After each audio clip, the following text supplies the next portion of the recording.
All right, who wants to volunteer their chair? We might be a couple of short up here. I'm kidding, it looks good. Good evening, everyone. Welcome to our second Alberta Next Town Hall. My name is Bruce McAllister. I'm going to help do my best to moderate tonight and steer the conversation.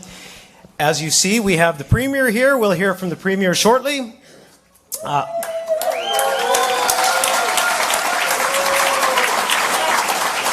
We have an amazing panel here tonight, folks, and we've assembled some really cool people. They're giving their time, sharing their passion.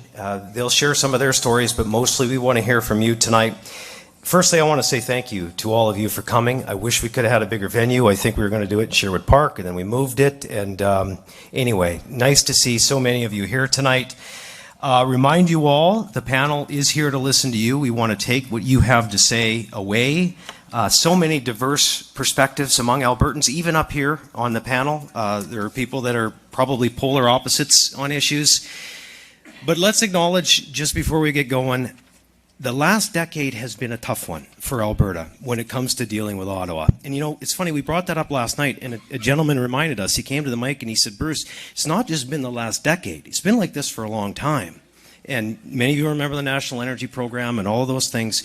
So we're gonna address all of that tonight, ask for your opinion on all of those things tonight, some of the policies that are in place that hold us back right now in the province. And we're going to do our best to hear your concerns and comments. I'll explain later how the timing works and how you're going to be able to say your what you'd like to say. But just know, if you don't have a question and you just want to make a comment, that's okay too. So we're going to take those away as well. So we ask everyone to be respectful of one another, even if we might not always agree with each other. We can disagree. Let's just be respectful here tonight. So let me introduce you to our fine panel members, if I could. They are, like you, regular Albertans. Like you, they care very much for their province. There are a few elected members, but most from the private sector, and just Albertans giving back. So if you could join me in saying hello to our panel members. We're going to start with the Premier. Everybody knows Premier Danielle Smith on the panel. The Minister of Environment and Protected Areas, Rebecca Schultz, is with us tonight. I'll ask you all to stand and give a quick wave. Andrew Judson. Andrew brings 30 years in capital markets and private equity. He's Vice Chair of the Fraser Institute in the Prairies. Brandon Lunty, the MLA for Leduc-Beaumont. Dr. Trevor Toome from the University of Calgary, an economics professor, fiscal policy expert at the School of Public Policy. The Honourable Bruce MacDonald, former Alberta Court of Appeal Justice from 2009 to 2023. Welcome, Bruce. MLA Glenn Van Dyken from Barrhead, Morinville, Westlock. I'm sure we'll weigh him on the agriculture discussion tonight. Speaking of agriculture, Melody Garner-Skiba is an experienced leader across ag, nonprofit sectors, former president of the Lethbridge Chamber of Commerce as well. Sumita Aman, vice president of the Business Development of Above and Beyond, chair of the Premier's Council on Multiculturalism. Adam Legg is the president of the Business Council of Alberta. A couple of decades of experience in business leadership. Dr. Aiken Okaswati, family and ER doctor in Didsbury. What a great story he has. I'm sure he'll share it tonight. Grant Fagerheim is not with us, oil and gas expert. Michael Binion is, though, president of Questerre Energy, key figure in the Canadian energy sector. Stephen Buffalo is chairman of the AIOC. He's president and CEO of the Indian Resource Council of Canada.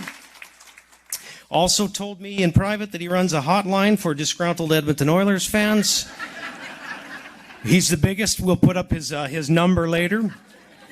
Dr. Benny Zhu, a registered acupuncturist with over 30 years of experience leading many provincial projects. Did I get everybody? How about a hand for our panel? Guys, thanks for being here tonight.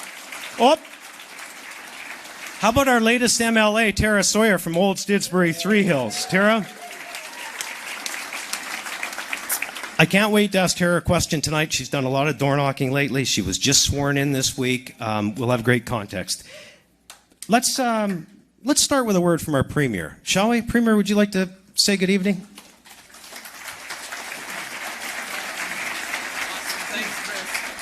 Well, thank you so much, Bruce, for being willing to moderate tonight. You did a terrific job last night, and I do want to thank all of our panelists for being here and to you for participating in this important process as we go across the province to engage with Albertans. I see also that the MLA for the area, Nate Glubish, is here as well. Nice to see you, Nate. Thank you for being here. And I think we initially wanted this to be in Strathcona County proper. I hope many of you are from Strathcona County as well, because we know that this region is an absolute powerhouse within our provincial economy for its agriculture, its connection to Alberta's industrial heartland, and for the oil refineries that are situated here. These are some of our most important industries, and this is one of the most prosperous parts of Alberta. And I want to thank you all for coming out to share your thoughts with us today and for choosing to participate in this crucial engagement process. The conversations that we have tonight and throughout the Alberta Next engagement period will help to shape the future of our province. And I think it would encourage you, if you go and look at the last time we did this kinds of consultation with the Fair Deal panel, they came up with 25 recommendations that has guided an awful lot of our work over the last 5 years. For instance, we had the equalization referendum. That was a recommendation that came out of that panel. The panel wanted us to reduce internal trade barriers. We've done that across the country. We wanted us to create economic corridors. We've signed many economic corridors agreements.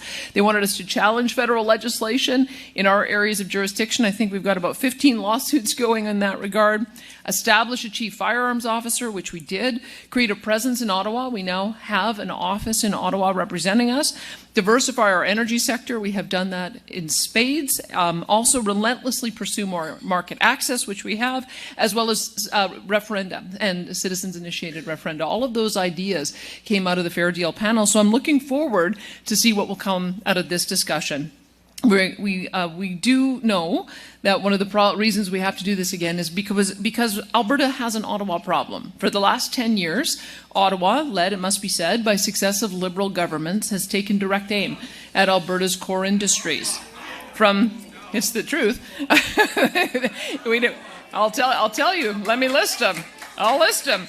Bill C-69, the tanker ban. The ban on the emissions cap, which acts as a production cap, the net zero mandates on vehicles, the net zero mandates on our electricity grid. In fact, in the last 10 years alone, more than $500 billion in global investment has disappeared from our resource sector, costing us hundreds of thousands of jobs, hundreds of billions in GDP, and resource royalties that would otherwise have gone to fund healthcare and education and public infrastructure. If Alberta is to be a strong and unified country, it has to include a strong and sovereign Alberta within a united Canada, able to pursue our own potential.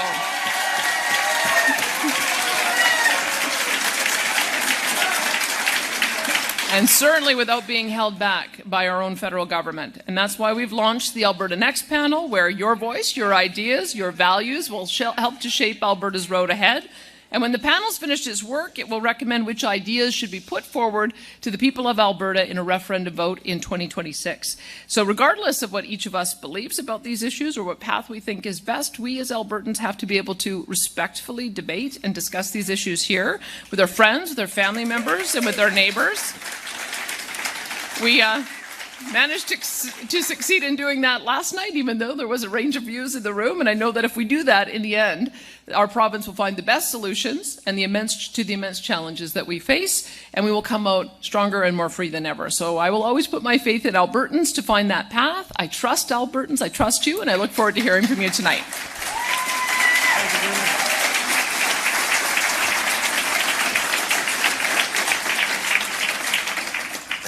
I get the impression it's going to be a fun night tonight.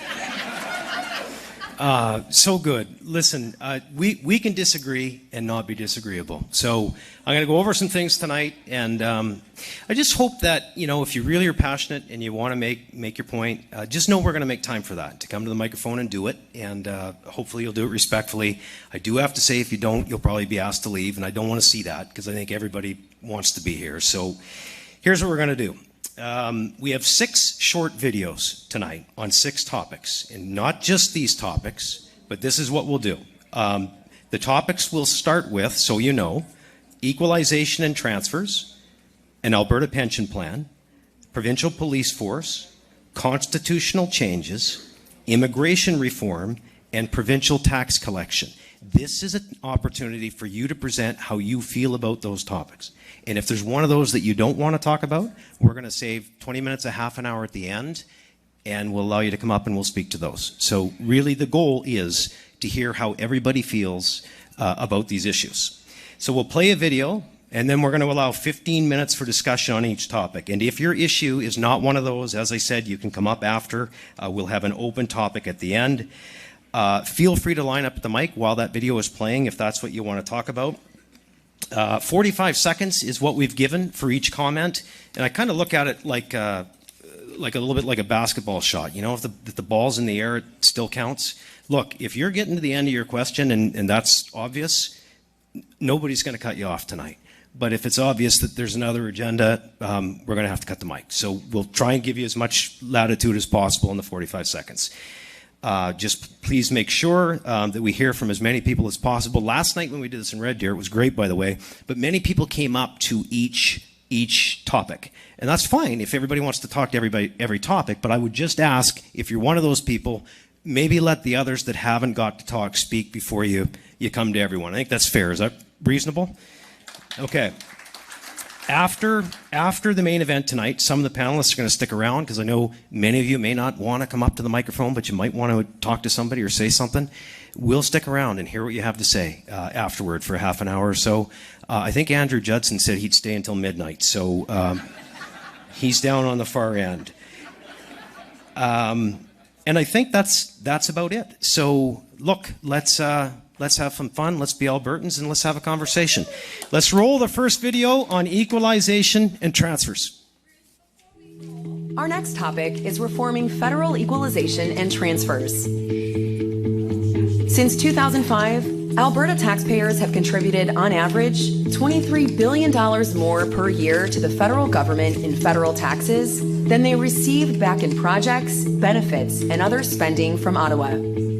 That's a net loss to Albertans of nearly $500 billion in just 20 years. Most of those redistributed Alberta tax dollars are spent by Ottawa and Quebec and other liberal-leaning provinces across the country. And part of that massive fiscal transfer out of Alberta comes through the Federal Equalization Program, which has seen Alberta pay over $67 billion into the program since 1957, while receiving back not a single penny since 1965. In 2021, Albertans voted in a referendum to remove equalization from the Constitution, but Ottawa completely ignored us. So what next? Alberta can't stop these federal transfers on its own. The Alberta government doesn't write a check to Ottawa each year, and we can't ask Albertans to stop paying their federal taxes. The fact is, fixing this problem will require political support from other provinces. One option that would be appealing to most other provinces is to have the provinces collect a larger share of overall taxes. This is how it could work. Currently, Ottawa collects over 60% of all the federal and provincial taxes that Canadians pay. The Ottawa bureaucracy takes its portion, with the remainder inefficiently and unequally distributed to the provinces. The dollars we do get back have a lot of strings attached, forcing us to run our provincial programs and build infrastructure the way Ottawa wants us to. No provinces want that, especially the big ones like Quebec, Ontario, BC, and Alberta. What if we cut out the middleman and instead had provincial governments that are responsible for delivering health, education, and social services collect around 60% of all taxes, with Ottawa receiving the rest? Ottawa, in turn, would be able to end most transfer programs to the provinces, along with all the strings, bureaucracy, and waste attached to them. Quebec has already proposed having the federal government let provinces keep GST revenue generated in their provinces in return for ending the federal health transfer. Seems like a great idea. Why not apply that same logic to all federal transfers? Less money collected and wasted in Ottawa. Less federal transfers with only a modest amount of equalization for the smallest provinces and territories that actually need it. And more funds for provincial health, education, and other programs, without strings attached by Ottawa's politicians and bureaucrats. That seems like something most provinces could rally behind. So what say you, Alberta? Should Alberta take a lead role in working with the other provinces to reform federal transfers and equalization by having the provinces collect a larger share of overall taxes, with Ottawa collecting less? And are there any other strategies Alberta should be looking at to alleviate the massive federal fiscal drain to Alberta? For more information, visit alberta.ca/next. Okay, 2 microphones, one on this side and one on that side. And again, I reiterate, this is to hear from you tonight. So we'll put up a clock on the screen, 45 seconds or so. And sir, why don't you kick us off? Okay, my name is Albert Beal. I'm from Strathcona, Sherwood Park. I would like to see Alberta collect 100% of the taxes and then send to Ottawa what we think they deserve. Because right now we're at a $23 billion a year deficit. $1 billion per year would reduce our class sizes by 20%. That's just one of the $23 billion that we give every year. So I think we should be much more aggressive. Instead of us fighting Ottawa, we should take this responsibility, push forward, be aggressive, and make Ottawa sue us because we're taking their tax money. Thank you. Thanks, Albert. Thank you, Albert. Let's go over here. Go ahead. Hi there. Thank you very much. Yeah, I'll just ask you, please, like Albert, say your name, tell me where you're from, and go ahead. My name is Jonathan Terrell, independent farmer from born and raised in Alberta here. So I guess sort of piggybacking, this is going to be a common theme, I believe, but what is Alberta's plan to effectively convince Albertans that the deal that we're seeing here, what was presented, will be any better than sovereignty? I think that's weighing on a lot of people's minds, and some of the folks that have presented their cases, some budgets that have come out from some organizations, they're a lot more appealing than simply flipping the percentages around, as far as I'm concerned. Okay, Jonathan, was it a question in that? Sorry. Yeah, I'm looking for a response to that. Why would this be more appealing than a vote for sovereignty for Alberta? Okay, fair enough. Well, I guess I would say what the position of our government is that we support Alberta sovereignty within a united Canada, and that's what we're putting forward solutions for. And part of the rebalancing that we need to do is just, I get great stats from Professor Toom on every question, and I was saying, what would the country look like if we had the revenues aligned with our areas of responsibility? We would be collecting 70% of the taxes, and Ottawa would only be collecting 30%. And as you saw in the video, it's essentially reversed on that. So remember, there's a lot of things that the federal government is responsible for. National defense is a growing and increasing percentage.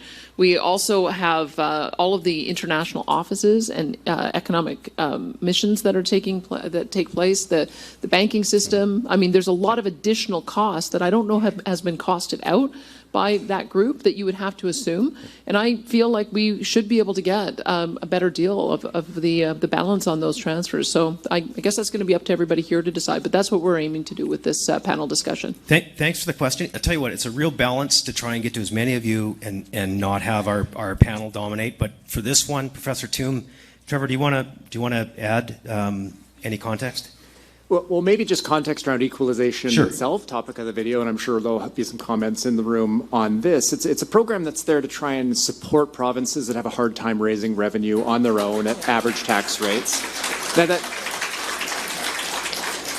And I think the concern is whether or not the program itself creates an incentive to perhaps have policies that might weaken provincial economies, so that there is an incentive built in, or in the case of Quebec, whether they charge lower electricity prices than they might otherwise. You know, if there was a 1 cent per kilowatt hour increase in electricity prices there, the equalization payment to that province would be about $1.5 billion lower than it is. And so there's always these adverse incentive problems in a program like equalization, and it's been 20 years since we've had a hard look at that program and how it's designed, and maybe it's time to do that again. So good.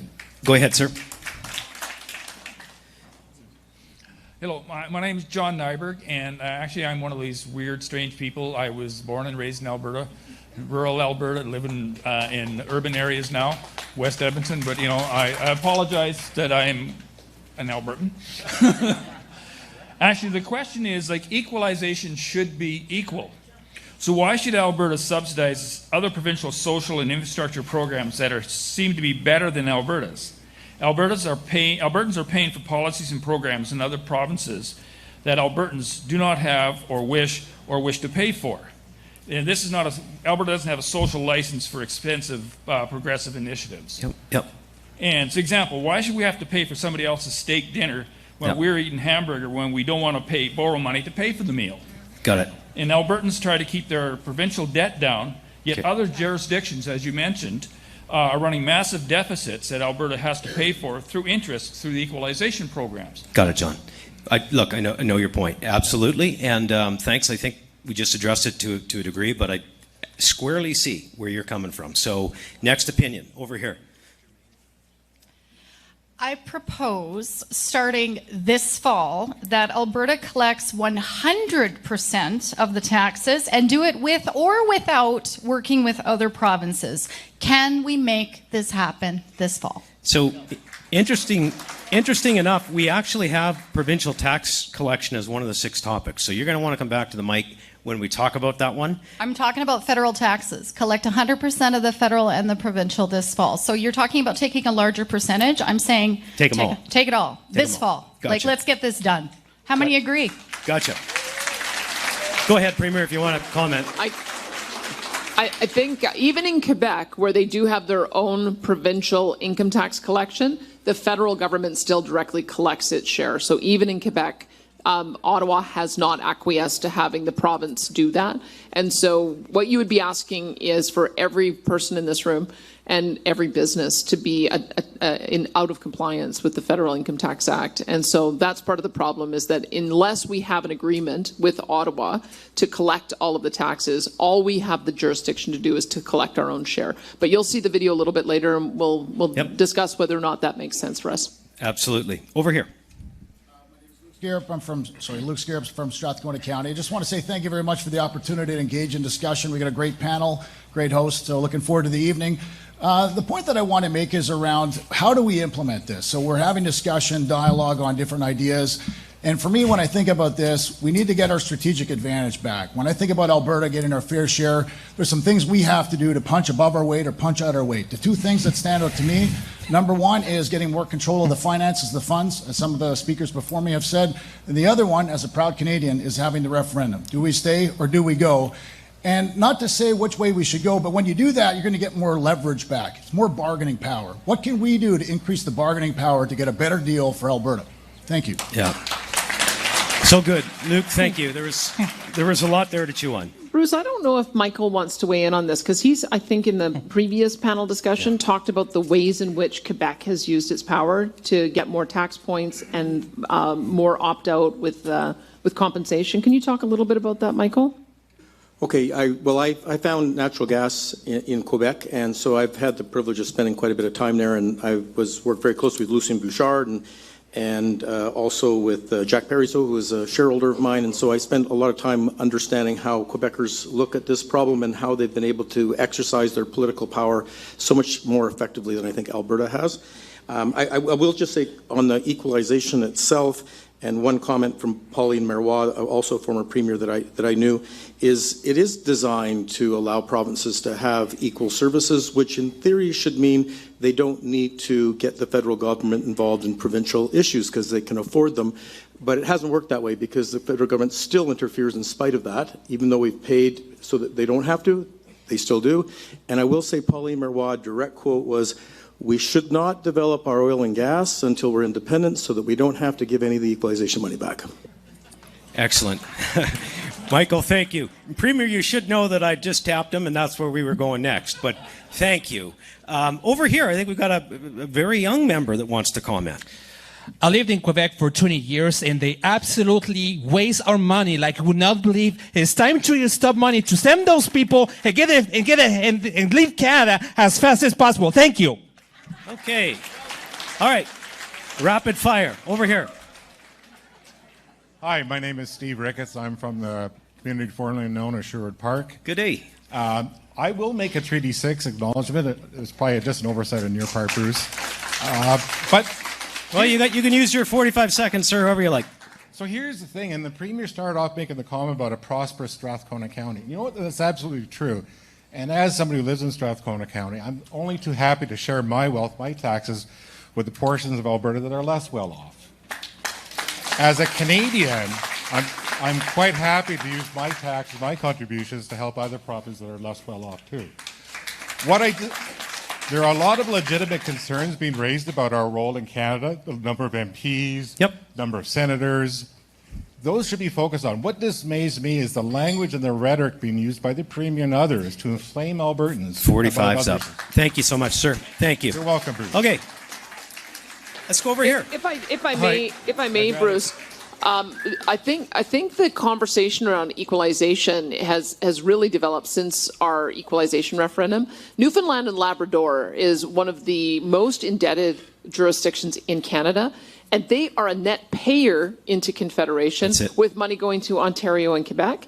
They started a lawsuit saying that they should be able to get the equivalent amount of per capita transfers. BC joined in, as did Saskatchewan. So it's not just us saying that it's unreasonable for smaller jurisdictions to transfer to larger jurisdictions. It's those three jurisdictions as well. That's it. Okay, over here.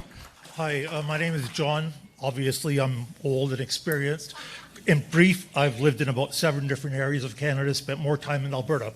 Long story short, I can go on and on. But if you take the emotion out of the attachment to what I call Trudeau's Canada, not the Canada of 30 years ago, if you take that out and look at the math and the money we're spending well beyond transfer payments, I can go on and on, each taxpayer in this province every year sends tens of thousands of dollars back to the ungrateful provinces. So all I'm going to say is I am 100% for Wexit because I don't want to spend $10,000 every year to pay for somebody else. Thank you. Okay, John, thank you. It's going to be interesting tonight. Like, we're going to do sort of a straw poll after a couple of the videos. It's going to be interesting. It's going to be very interesting. Go ahead, over here. Tanner Hennig. My family has a farm. It's over 100 years old, and we're proud to be Canadian and we're proud to be Albertan, but Canadian comes first and Albertan comes second for us.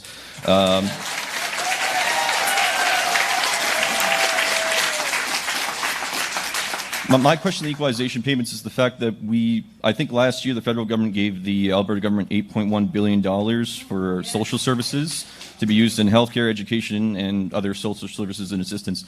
My question is just in regards to what we pay for equalization, what's, I guess, like the end result of the federal government giving us funding for our projects here for energy, infrastructure, healthcare, education, everything else? Like what's, at the end of the day, what does it equal out to? Thank you. And Mr. McDonald, could I throw it to you or Judge and say, there's some legal issues with all this as well. Did you want to give some context? Sorry, I'm putting you on the spot, but you've been on it before, so. Well, it is now. It is now. There's a lot of people looking at you. Refer to the professor here. Okay. Is Bailey. Okay. Does anybody want to pick him up down there, Trevor, or Premier? I'm trying to give Premier a break. Yeah, I'll just note that I forget the name. Sorry, that the speaker there is Tanner is correct. There's a lot of different types of federal transfers, and Alberta receives the Canada Health Transfer and the Canada Social Transfer. In recent years, also some stabilization fund payments as well. Equalization, though, is not something that any province itself pays. It's a federal budget line item, like where they get their office supplies from. It's funded from federal taxes that we pay on income and GST and so on. And so Alberta doesn't receive any there because we're the richest province with the strongest economy, and it is directed more towards those provinces with weaker economies. So I think the real policy question for equalization is, whether or not it is designed in a way that's responsive to some of the pressures that exist right now in Canada, or whether there are ways to improve upon some of the adverse incentives that are there. Yes. Not about it actually being a fiscal cost to the government of Alberta itself. Right. Trevor, thank you. We got a couple minutes left on this one, and I promise we can come back to it at the end if you didn't get to say your piece. Over here. Gerald Thomas, City of Leduc. First of all, I agree we need to work on an equalization formula to deduce more. But I'd like to remind everybody, geography and geology just happen to be luck that it's in Alberta. And we got to remember that. To bring the rest of the provinces along, we need to do something to attract them. You got to remember, a lot of them, all of them have sales taxes. We don't. Thank you. One more over here on this one. Hi, thanks. My name is Brad LaFortune. I'm from Edmonton. I was born in Edmonton. I've been here for a lot of years. I went to Saskatchewan for a bit, but I am an Albertan, and I'm a Canadian. And I want to acknowledge that I'm on Treaty 6 territory, first and foremost. Thank you very much. This question is for Trevor and Danielle Smith as well. When I look at the stand-up costs for an Alberta Revenue Agency, I think it's been estimated at about $1.5 billion just to stand it up. And of course, year over year, there'd be operational costs associated with that.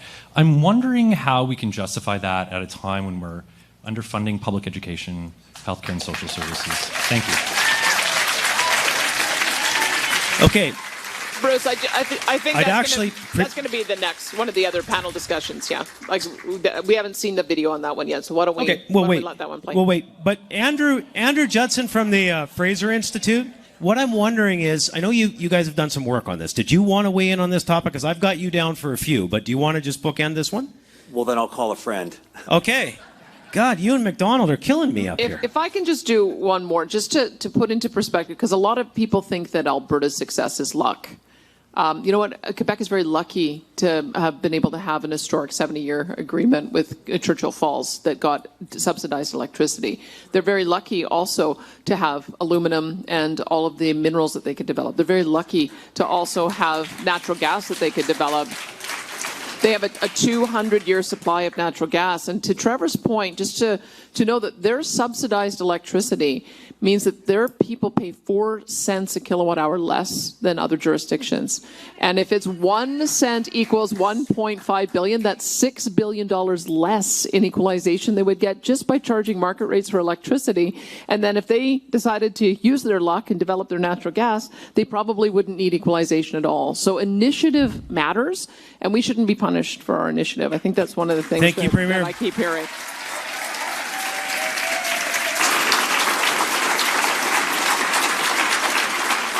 Just apropos of that, I'd like to point out that Venezuela has the second largest oil and gas reserve, or oil reserves in the world after Saudi Arabia.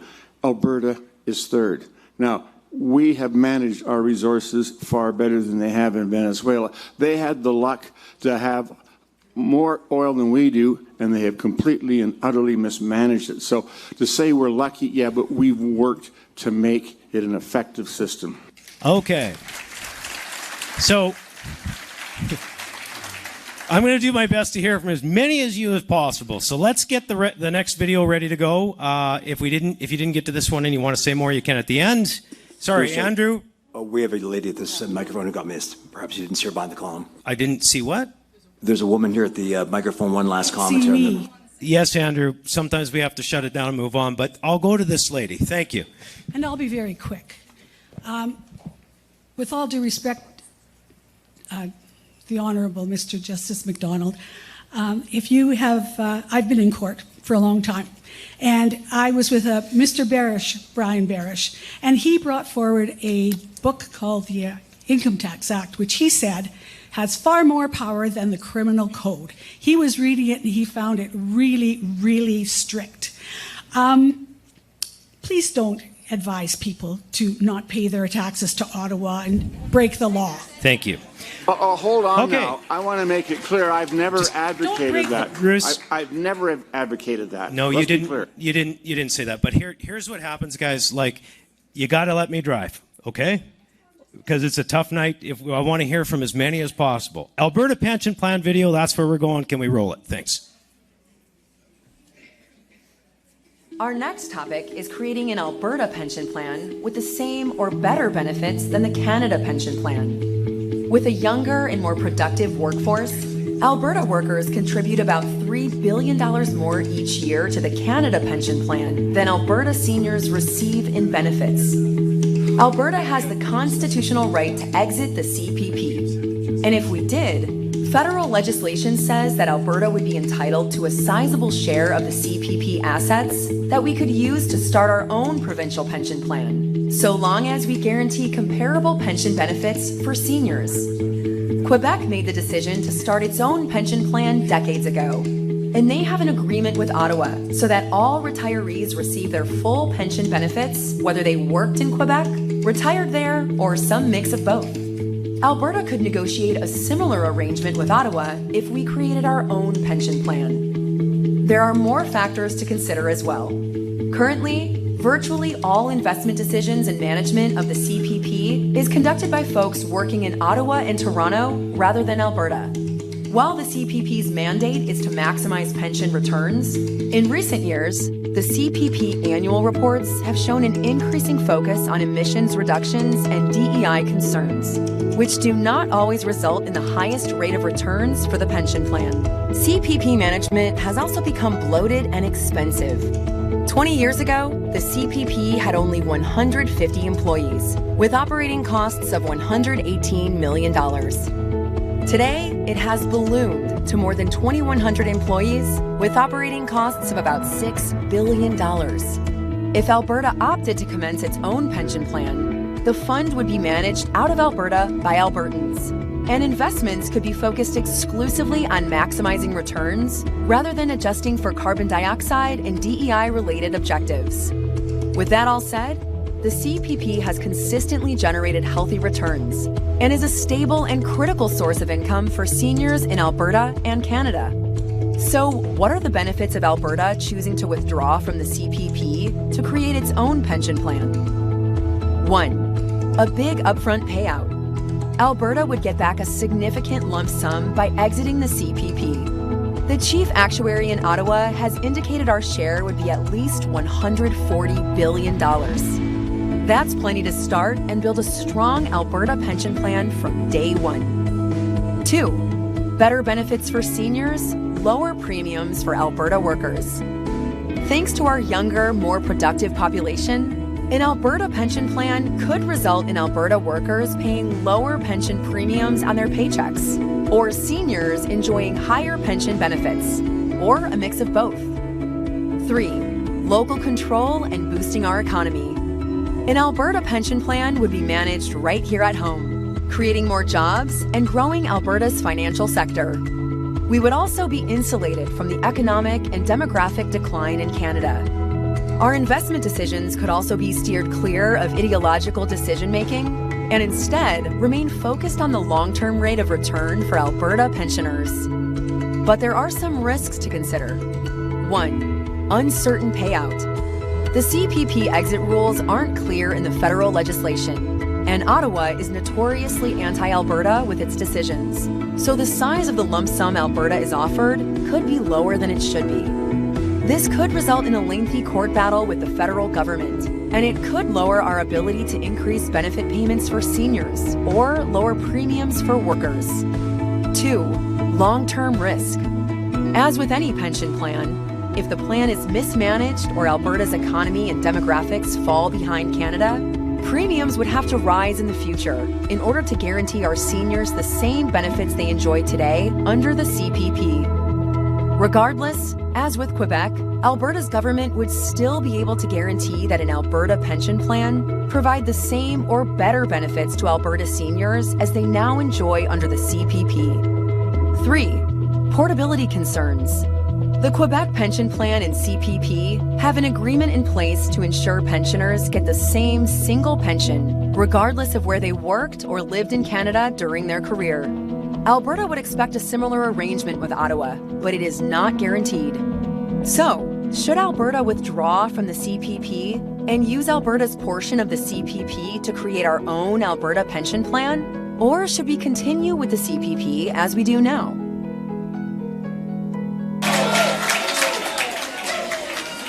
Okay. Everybody will get a chance to vote, I promise. Something tells me we're going to have a bit of a back and forth on this. It's all good. It's all good. Everybody can have their say. Let's start over here. Thank you. Hello. Go ahead. My name's Roberta Stasek. I live in Fort Saskatchewan. I was born and raised in Alberta. We can't quite hear you. A little closer to the mic. Sorry. I'm afraid of feedback. I was born and raised in Alberta. My parents were born and raised in Alberta. My grandparents homesteaded in Alberta. And I hate to see what this province is becoming. We sound like bratty children. We're getting a bad deal? Anyways, to the pension plan, I want to address the question because the question is misleading, and it's misleading on the survey. And that, as someone who has experience in education in surveys, I'm going to tell you this is a horrible question. Thank you. I just can't let it keep going, right? Like, you got to get to the point.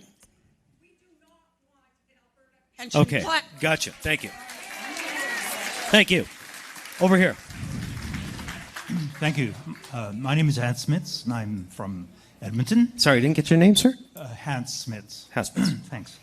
I retired when I was 65, 14 years ago, and happily collecting a Canada pension plan as well as my work pension plan.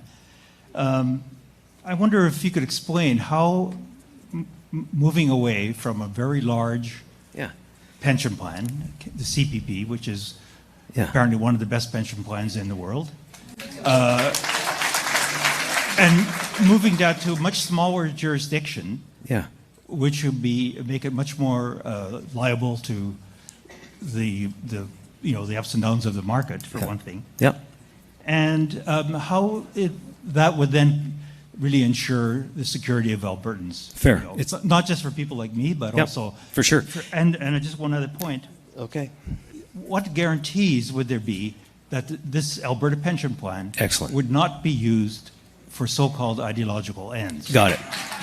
Well, we're lucky. We've got a couple of people that have just recently put out papers on this that are on the panel. So, great question. And might I say, if you've been retired for 14 years, sir, whatever you're doing is working. I got to tell you.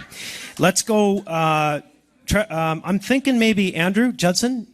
Didn't you guys just put out a report on this subject? Yeah, thanks, Bruce, and good evening. And obviously, a passionate subject for everyone here. Bruce mentioned when I came in, I'm on the board of the Fraser Institute, and on Monday, we published a report, and it simply wanted to look at would a Alberta participant in a pension scheme be worse off or better off under an Alberta managed scheme, and obviously that's a large concern for people that would look to review this thing. And you can have a look at that. It's on their website, fraser.org. And to simply put the math there, because of our younger workforce, because of our higher employment rates, because of our higher median incomes, no question that the contribution rate for that Albertan would fall. There's no question that that level of benefits would be available to them at a lower contribution rate. Then, if that pensioner or that worker working towards their pension took that incremental savings, having not contributed, and put it into a parallel program, an additional program, earning its own return, what would be the benefit of that over a period of expected time, 10, 20 years? And the answer is a material improvement in the net value of that pension under an Alberta system. That's just the math, and you can have a look at that. Naturally, so to further your questions, though, it would still be a substantive pension. It would still hold the same guarantees behind the government that you see at the national level. And as for the independence of that pension group, it's, in my view, no different than what we're currently seeing at the Canada Pension Plan level. Andrew, it's complex as heck, and I hate to do this, but we got to tighten it up, okay? Because I want to save their time. Trevor Toome, please. Yeah, very, very quick. And like all policy choices, it comes with trade-offs. There's pros and cons. And I completely agree with Andrew that Alberta's demographics lead to an advantage in the form of a lower contribution. But the point made by the speaker is a correct one, that Alberta would be more exposed to investment volatility than the CPP is. And so that additional risk is one trade-off to consider. Excellent. Okay. That being said, we already manage $180 billion through AIMCO. And if we added $140 billion, that would be $320 billion, which would be a substantial investment a pot that we'd be able to manage. That's it. Ma'am, go ahead. Hi, my name is Hazel. I'm a third-generation immigrant. I grew up in rural Alberta. And I have a comment for Professor Toom. Thank you for being part of the panel. Last time there was talk on the Alberta pension, I really liked your research. Very valuable for making decisions. I have a comment today on the video. It talks about diversity, equity, and inclusion as being a negative factor in CPP investments. I actually have done some research myself and can't find that. In fact, I find the opposite, where DEI can have a positive correlation to investments. And I would like to know if you will be clarifying some of this, because Albertans need to make decisions on facts, not propaganda. Thank you. Okay, so all in favor of DEI for investments. Okay, let's go over here. Just a comment on the DE&I stuff. I was able to have maternity leave because of DE&I policies. Thank you very much. My name is Nicole, also from Fort Saskatchewan. I would like to actually ask, why is this question even a question when we already have done this survey and there's only 10% of the Alberta population that was for the Alberta pension plan? That is my question. Yep. Please, Yep. somebody answer this. Okay, thank you. So I guess that's, if it ever happens, there would be a referendum. The Premier's committed to that. So, yeah. Well, I guess, Bruce, it's because as different groups have gone out and done policy forums, the public sentiment has changed somewhat. Most recent polling that we did showed that more people were interested in an Alberta pension plan than not, and there's still a large number of undecided. So we're still consulting on that. That's it. So you might not like the answer, but just listen to it. It's just respectful. Let's go over here. Hi, my name's Nancy. I'm from Sherwood Park. And first of all, on the equity side, if we have a problem with the equalization payment formula, perhaps we should talk to the chair of AIMCO, because it was his conservative government that put that formula in place with the support of Jason Kenney. So I'll start there, because it was not the so-called Trudeau Liberals who did it. I do not support an Alberta pension plan. Okay. The Canadian pension plan is envied around the world for its independence, its excellent fiscal management, and consistent high returns. Between 2013 and 2022, investments delivered the highest 10-year returns of any pension fund in the world. Excellent. Thank you.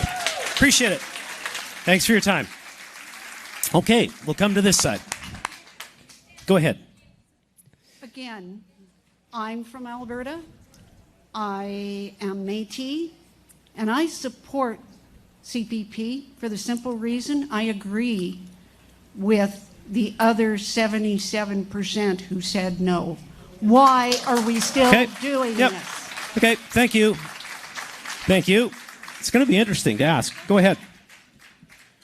Hi, I'm Ryan from Sturgeon County. The Alberta Agenda in 2001, it proposed Alberta pension plan. We're 25 years or a quarter century almost behind, so that's a lot of lost investment. My last paycheck, I put $1,700 toward the CPP. I would rather that be in Alberta towards Alberta infrastructure. Excellent. Couple of minutes left on this one, Darby. Couple minutes. Go ahead, sir. Okay. To that gentleman who just spoke that he put $1,700. That's not, that money is in your account. It's under your sin. So this is misunderstood. It is your money. And that really has nothing to do with Alberta or Ottawa, or Toronto. New York City. It's your money, and mine, my $50,000 that I've contributed in my working life is in my account under my name, and when I get it back. And I get that $50,000 back in less than 5 years. That's all I've contributed. I just retired. I've contributed about 50 grand. I'll get it all back in 4 years. 4 to 5 years. Excellent. That's Excellent. math. I did the numbers. I'm an economist, Mr. Trevor. Okay, I'm an let's economist. go. I respect what. Let's go. You know what you could do? You could just walk over there and talk to her. That's what I do. Go ahead. Hello, my name's Todd. All I care about my pension is that it exists when I retire. And I can stick with the CPP, which is one of the most effective things in the world. I can gamble with you idiots. Okay. You know, we had this thing on parliamentary language, like when we were MLAs. I think I got thrown out once. So it happened. So that's a bit of a mulligan. But let's try and be better. Go ahead. Hello, Randy from Stony Plain. Hey, Randy. So it's my understanding that with an Alberta pension plan, our seniors would have $3 billion a year. They'd be further ahead each year. This would equate to a roughly 25% increase in the seniors' income. The current CPP payments are well below the poverty line. Having been in customer service industry, we know that perception is more powerful than reality. And generally speaking, people are uneasy with change, making a successful referendum challenging. While I'm personally 10 years away from retirement, an Alberta pension plan should be introduced this year on compassionate grounds in the best interest of our seniors, regardless of the $140 billion in assets we have in CPP, which will likely be tied up in court for 10 years. The $140 billion, in my opinion, is a distraction not necessary for the implementation of the APP. And I'm sure that there'll be some bumps along the road, but Thanks. Alberta has the brain power, the brawn, and the entrepreneurship to solve these obstacles. Thanks, Randy. Appreciate it.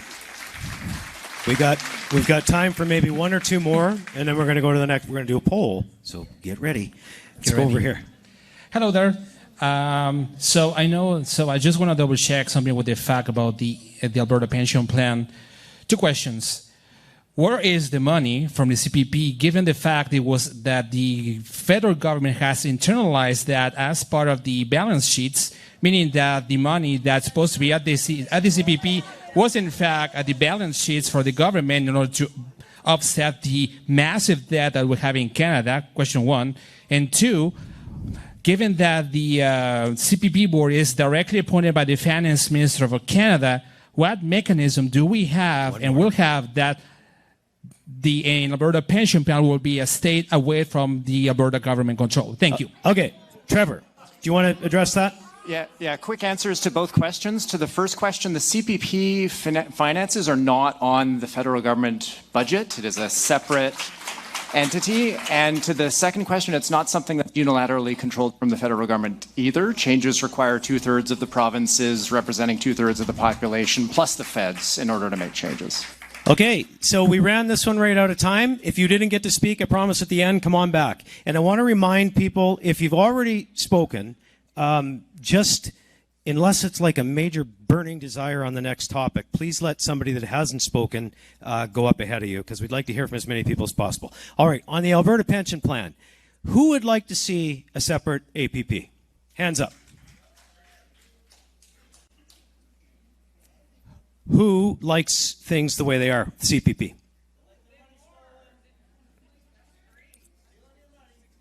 Well, does anybody want to rank that? One more time. Who likes the APP? And who would prefer no Alberta pension plan? Okay, so we got it.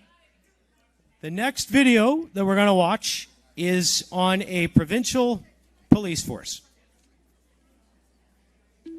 Our next topic is the potential creation of an Alberta police service to take over community policing from the RCMP. Today, roughly 80% of Albertans are served by local municipal police services, such as the Calgary, Edmonton, and Lethbridge City Police Services. However, Albertans living in most rural communities and a few mid-sized cities like Red Deer, Fort McMurray, and Airdrie are policed by the RCMP under Alberta's policing contract with Ottawa.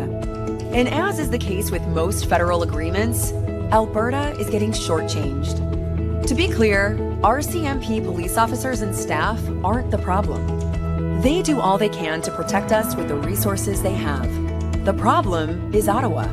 Because the federal government is failing to provide the number of promised officers and resources to Alberta communities under the policing contract, response times are slow, staffing is stretched thin, and officers are often moved across the country at a moment's notice, resulting in little connection to the Alberta communities they serve. Furthermore, because of French language requirements, English-speaking Alberta officers do not qualify for senior RCMP positions. And ultimately, the RCMP's policing priorities are chosen by the federal government in Ottawa, rather than the provincial government in Alberta. Even the federal government itself has recently stated the RCMP should transition away from contract policing when current agreements expire in 2032. Ontario and Quebec have had provincial services for over 100 years. Why not Alberta? So, what are the benefits of Alberta withdrawing from the federal policing contract and creating our own provincial police service to provide community policing? 1. More local, more accountable. An Alberta police service would be run by and for Albertans, accountable to our province and not to the federal government in Ottawa. Police officers and support staff could build long-term careers in the Alberta communities they know and love. And any current RCMP officers and support staff working in Alberta would be invited to join a new Alberta police service. 2. Safer rural communities.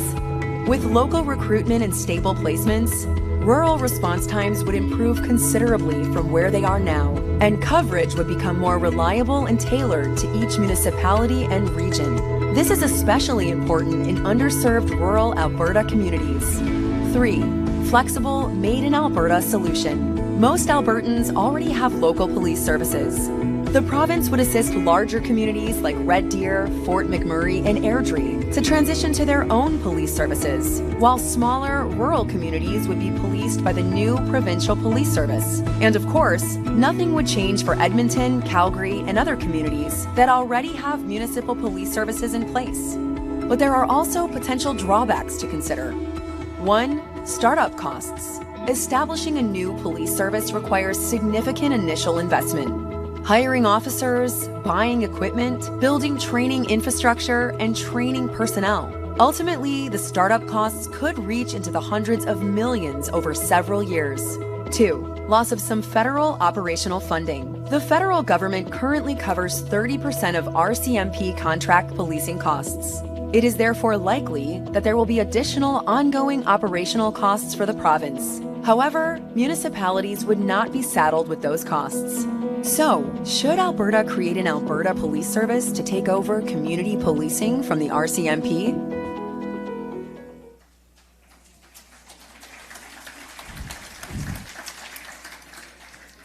Okay, this will be smooth as silk. Go ahead. Hi, I'm Tanya from Sherwood Park, and I wanted to address the last question, but I will address this question and the misinformation about the French language that's required from Alberta police officers. I know a very senior RCMP police officer who maybe will know 10 words of French. It has not hindered his career move. I think the cost of this would be astronomical. As a matter of fact, I think all 6 of these items on this Alberta Next Panel is not even in my top 20 list of things that I find most important for this government. I think that this Alberta government should stay in their lane and focus on public health, public education, making sure that those things are funded, and stop giving money to rich friends for private surgical suites and to privatize our healthcare system.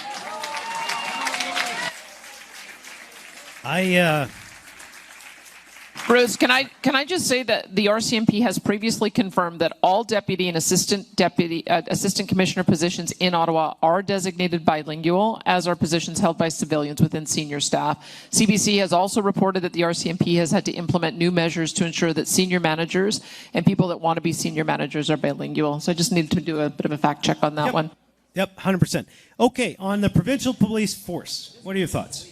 I would actually just like to speak to a success story for this. I'm from Camrose. We currently have a hybrid. We have city RCMP. We have provincial, federal RCMP. We also have county municipal police. I can tell you it is important, and it is important to rural. Previous to our county, taking on the county police portion, people did not know where I lived. I live in Middle Earth, Alberta. We have had immediate presence, which curbs crime, which I'm grateful for. We've had incredibly increased response time to accidents, to break and enters. Rural crime is up. I appreciate this. Thank you. Thank you, Danielle Smith. Thank you, Alberta. You know, I want to put an MLA on the spot. Brandon Lunty, Leduc Beaumont. Okay, so you deal with some of this in your constituency, I'm sure. What kinds of things are you hearing on this subject? All right, well, thanks, Bruce. I feel I should throw it to Trevor. That's what everyone's been doing it, but no, I'm happy to chat. So I was born and raised in rural Alberta, and I have family who are still there. And as the speaker said, we've seen crime increase, and so it's really important to put some options on the table. And this is an important discussion. I know in my constituency, Leduc Beaumont, proud to be a capital region MLA here, and one of the number one issues I'm hearing is from business owners who are concerned about their businesses. One guy said, I was broken into 3 times in a week. And that's why I hear that all the time. So again, this conversation is about options. So how can we make rural Alberta safer? How can we protect our businesses so that they can protect their properties and keep contributing to their communities? So I think this is a really important conversation. Thank you, Brandon. Go ahead. Hi there, my name is Jen. I'm from Sherwood Park. Jen. I'm thinking about all the young families in Strathcona County and how expensive things are. I find it very interesting that the top 3 subjects right now are taking things away from the federal government and owning it ourselves, managing it ourselves. Forgive me, but I don't have a lot of faith in the Conservative government to manage this number of large projects. When we have paid billions in broken contracts and failed projects, that's just not the group that I want managing these huge, huge projects. Yep. And it's the federal government, the Liberal government, that helps families with child tax benefit, and young families are getting child tax benefit. Thanks, Jen. That's it. It's 45. Thank you. Okay, over here. I'm just waiting for them to die down. Hi. Go ahead. My name is Shelley, and I know it's about the policing. I just need to address the pension thing. I just have one simple question. If Alberta really wants their own pension plan, why can't we have both? Why can't we have an Alberta pension plan in conjunction with the CPP? Well, there's actually a good reason. So, look, I'm going to give you a mulligan. Normally, I'd say come back and ask at the end because we're done your subject, but moderator's choice. Trevor, can you address that? We could have both. It would mean higher payroll taxes to fund the supplementary plan. So that'd be the trade-off. Okay. That's it. We were fair. Can I just say it has to be in addition to. Okay. It can't because I think what some people have said is, can I choose to be in Alberta pension plan and you choose to be in CPP? That's not the way it works. It's all or nothing. Yep, that's it. Okay, so back to the police force. Thank you. Over here. Hi, I'm Brian from Hardisty, and we out in rural Alberta, we really need a police force. Yes. We are stuck in the middle of, it's 45 minutes to each RCMP officers, and the problem is that they're so understaffed, so it's not their fault.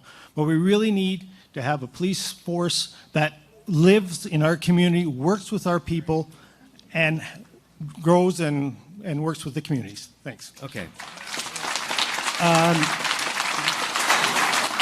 Can I ask my good friend Stephen Buffalo? Like, things are done differently in some of your communities. Do you want to weigh in on this and sort of how you look at this? Yeah, for sure. You know, and then we're got a couple of First Nations in Alberta that have decided to do their own police force. The Blood Tribe, for example, that's the biggest reserve in Canada. They had to formulate their own police as well. That's at Tuna out of near Calgary. They have their own police force too, and I'm pretty sure things work well with other jurisdictions, stuff like that. But the initiative. I had lunch with former council member from the Enoch Cree Nation, and they've always looked at this too as well. But it's just finding the resources to do it. But the initiative is there, so could be positive. That's it. Up to the members in the community. Thank you, Stephen. Go ahead, sir. Hello, my name is Rick. Yeah, I know a few police officers. I know they all do their job, and I don't think it matters which police force they work for. I think they're all there, to protect us, to do what is right. But I think we're tackling this issue in the wrong way. I think the police service is okay. It'd be maybe better with an Alberta police force. But, I watch TV, the news, criminals, and I think the problem is not the police force, but the justice system.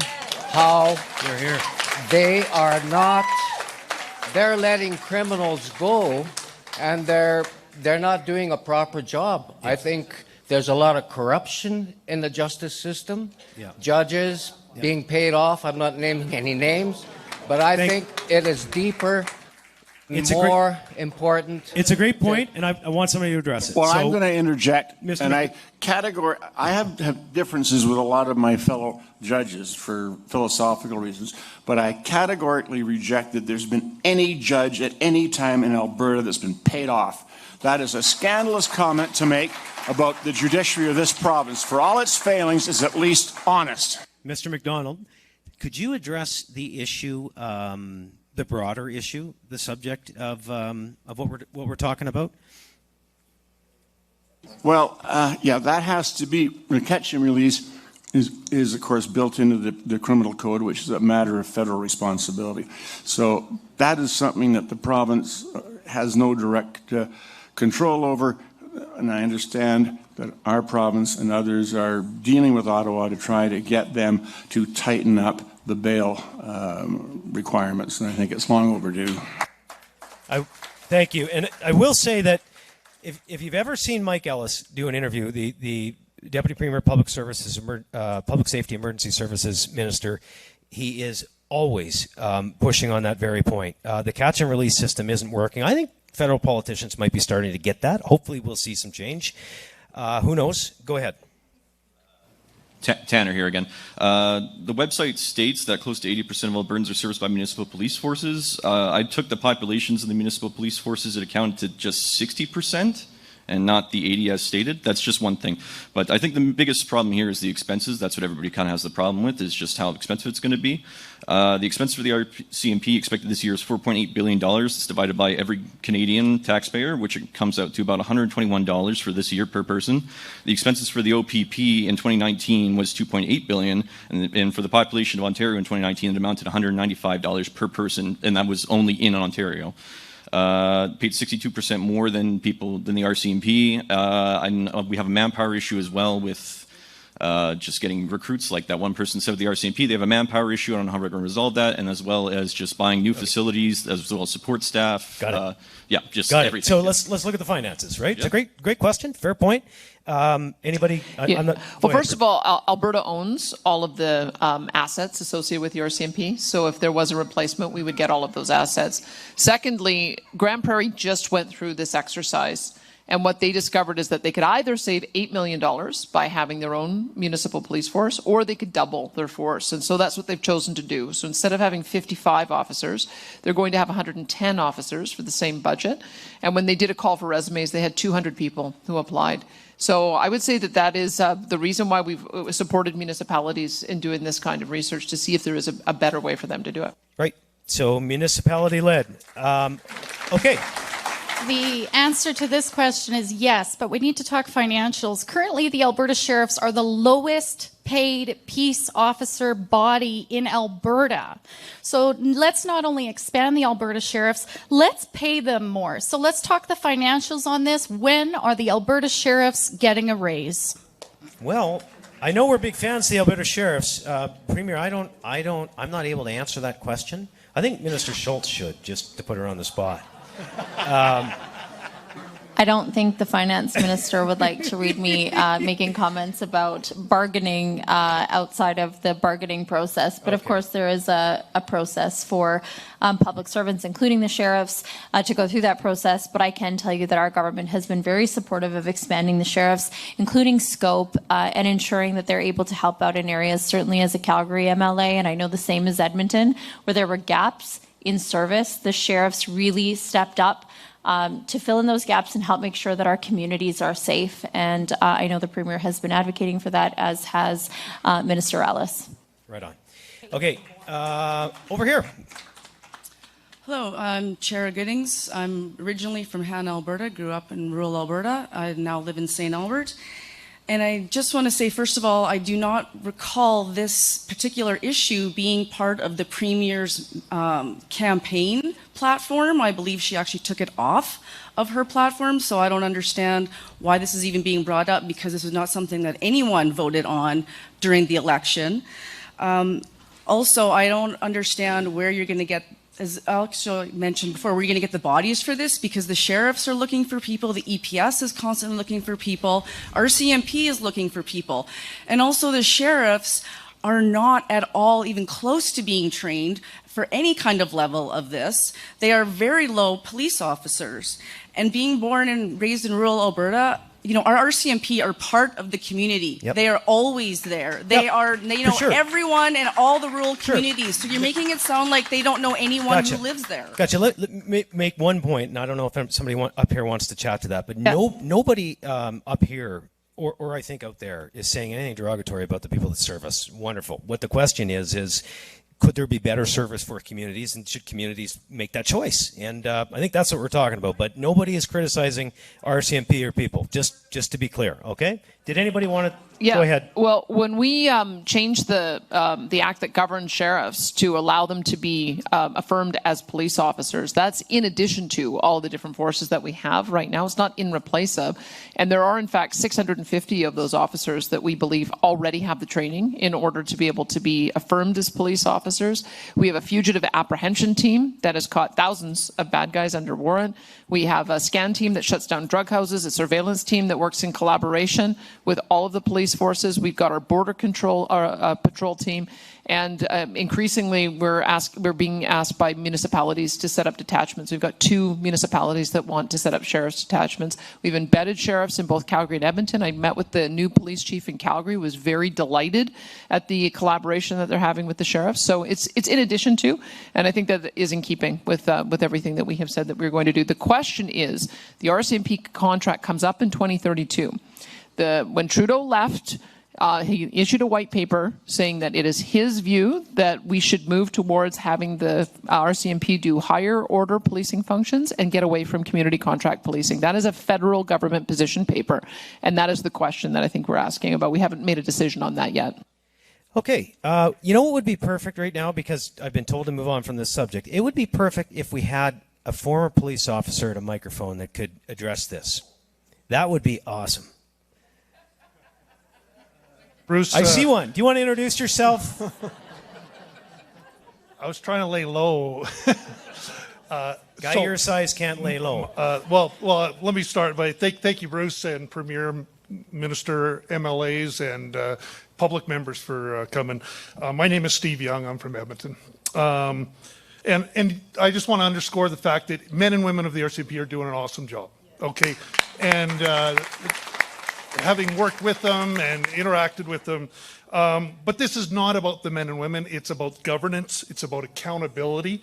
And it's about the interoperability of municipal police services, operations, mutual support, and a lot of people don't get this because it's IT, but information management and how we share information across the province with CISA and all the municipal police services. And a fully integrated provincial police approach will be a way better approach to rural crime, gangs, drugs, human trafficking, because it's not siloed by organizations and memo requests to Ottawa. And I do want to put some high praise on Chief Lacouste in Grand Prairie. Great job. Now here's my question. So what is the transition timeline to fully stand up the Alberta Police Service, and how will it interface with Canadian Border Services for the Alberta security efforts? Gotcha. And one more thing. No. Will there be a provincial police commission separating politics from the police service? Steve, thank you. Go ahead, Premier, real quick. So first of all, we've already hired a chief for the sheriffs, who is a former deputy chief in Calgary.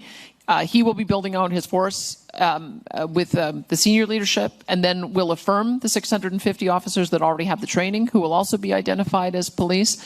That's already underway, and then others will be able to have a pathway to train. Keep in mind, we have on contract 1,911 RCMP officers. We at any given time we have about 1,400. So to have 650 sheriffs right away, I think also really adds to our force. We already have interoperability with the sheriffs. We've been working on that for some time, and we have also hired the head of a police commission. So yes, there will be civilian oversight of that as well. We've already put that commissioner in place in the last couple of weeks. That's amazing. Premier, that was 45 right on the nose. Okay, let's ask the question. How many of you would support ending the RCMP contract when it's time and moving to an Alberta model, the police force?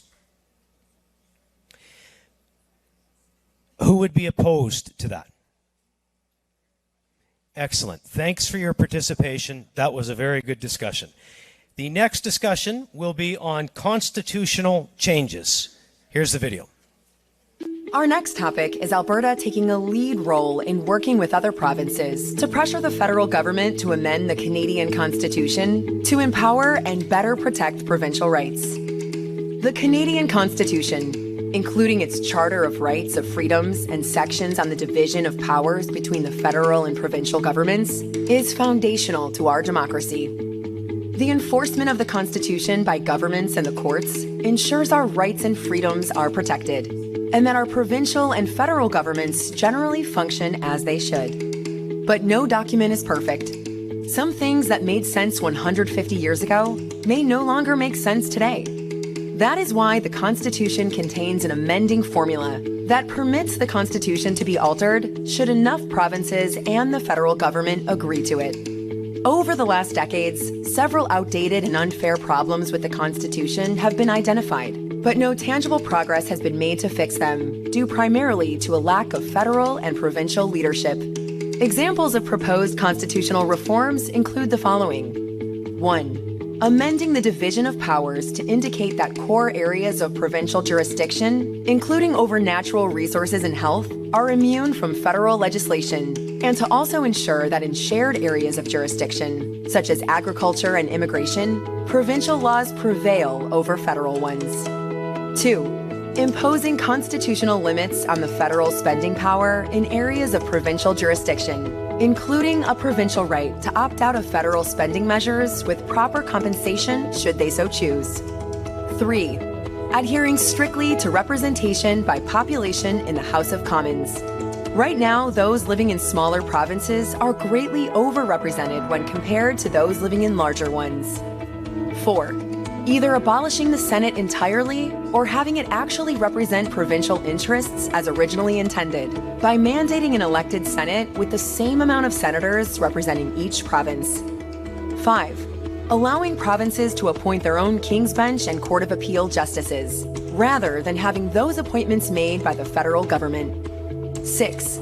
Expanding the Supreme Court to allow for more justices from Western Canada and making prior service on a province's Court of Appeal a mandatory requirement of becoming a Supreme Court justice. 7. Eliminating the Ottawa residency requirement for judges on federal courts to ensure more Western Canadian representation. And 8. Mandating provincial approval of the appointment of a lieutenant governor to a province by the federal government. There are, of course, many other potential constitutional amendments that are worth discussion, but this is a start. So, should Alberta take a lead role in working with other provinces to pressure the federal government to amend the Canadian Constitution in order to empower and better protect provincial rights? And if so, which of the amendments discussed or other proposals should the Alberta government advocate for? Okay. This one will be easier than the others, right? All right. Who wants to start? And I'm going to remind everybody too, if you've been to the mic and there are others in the line that haven't been to the mic, I can see someone over there. Just go to the back and let the others that haven't speak. Go ahead. All right. It was one of my pet things. I've been talking to many people.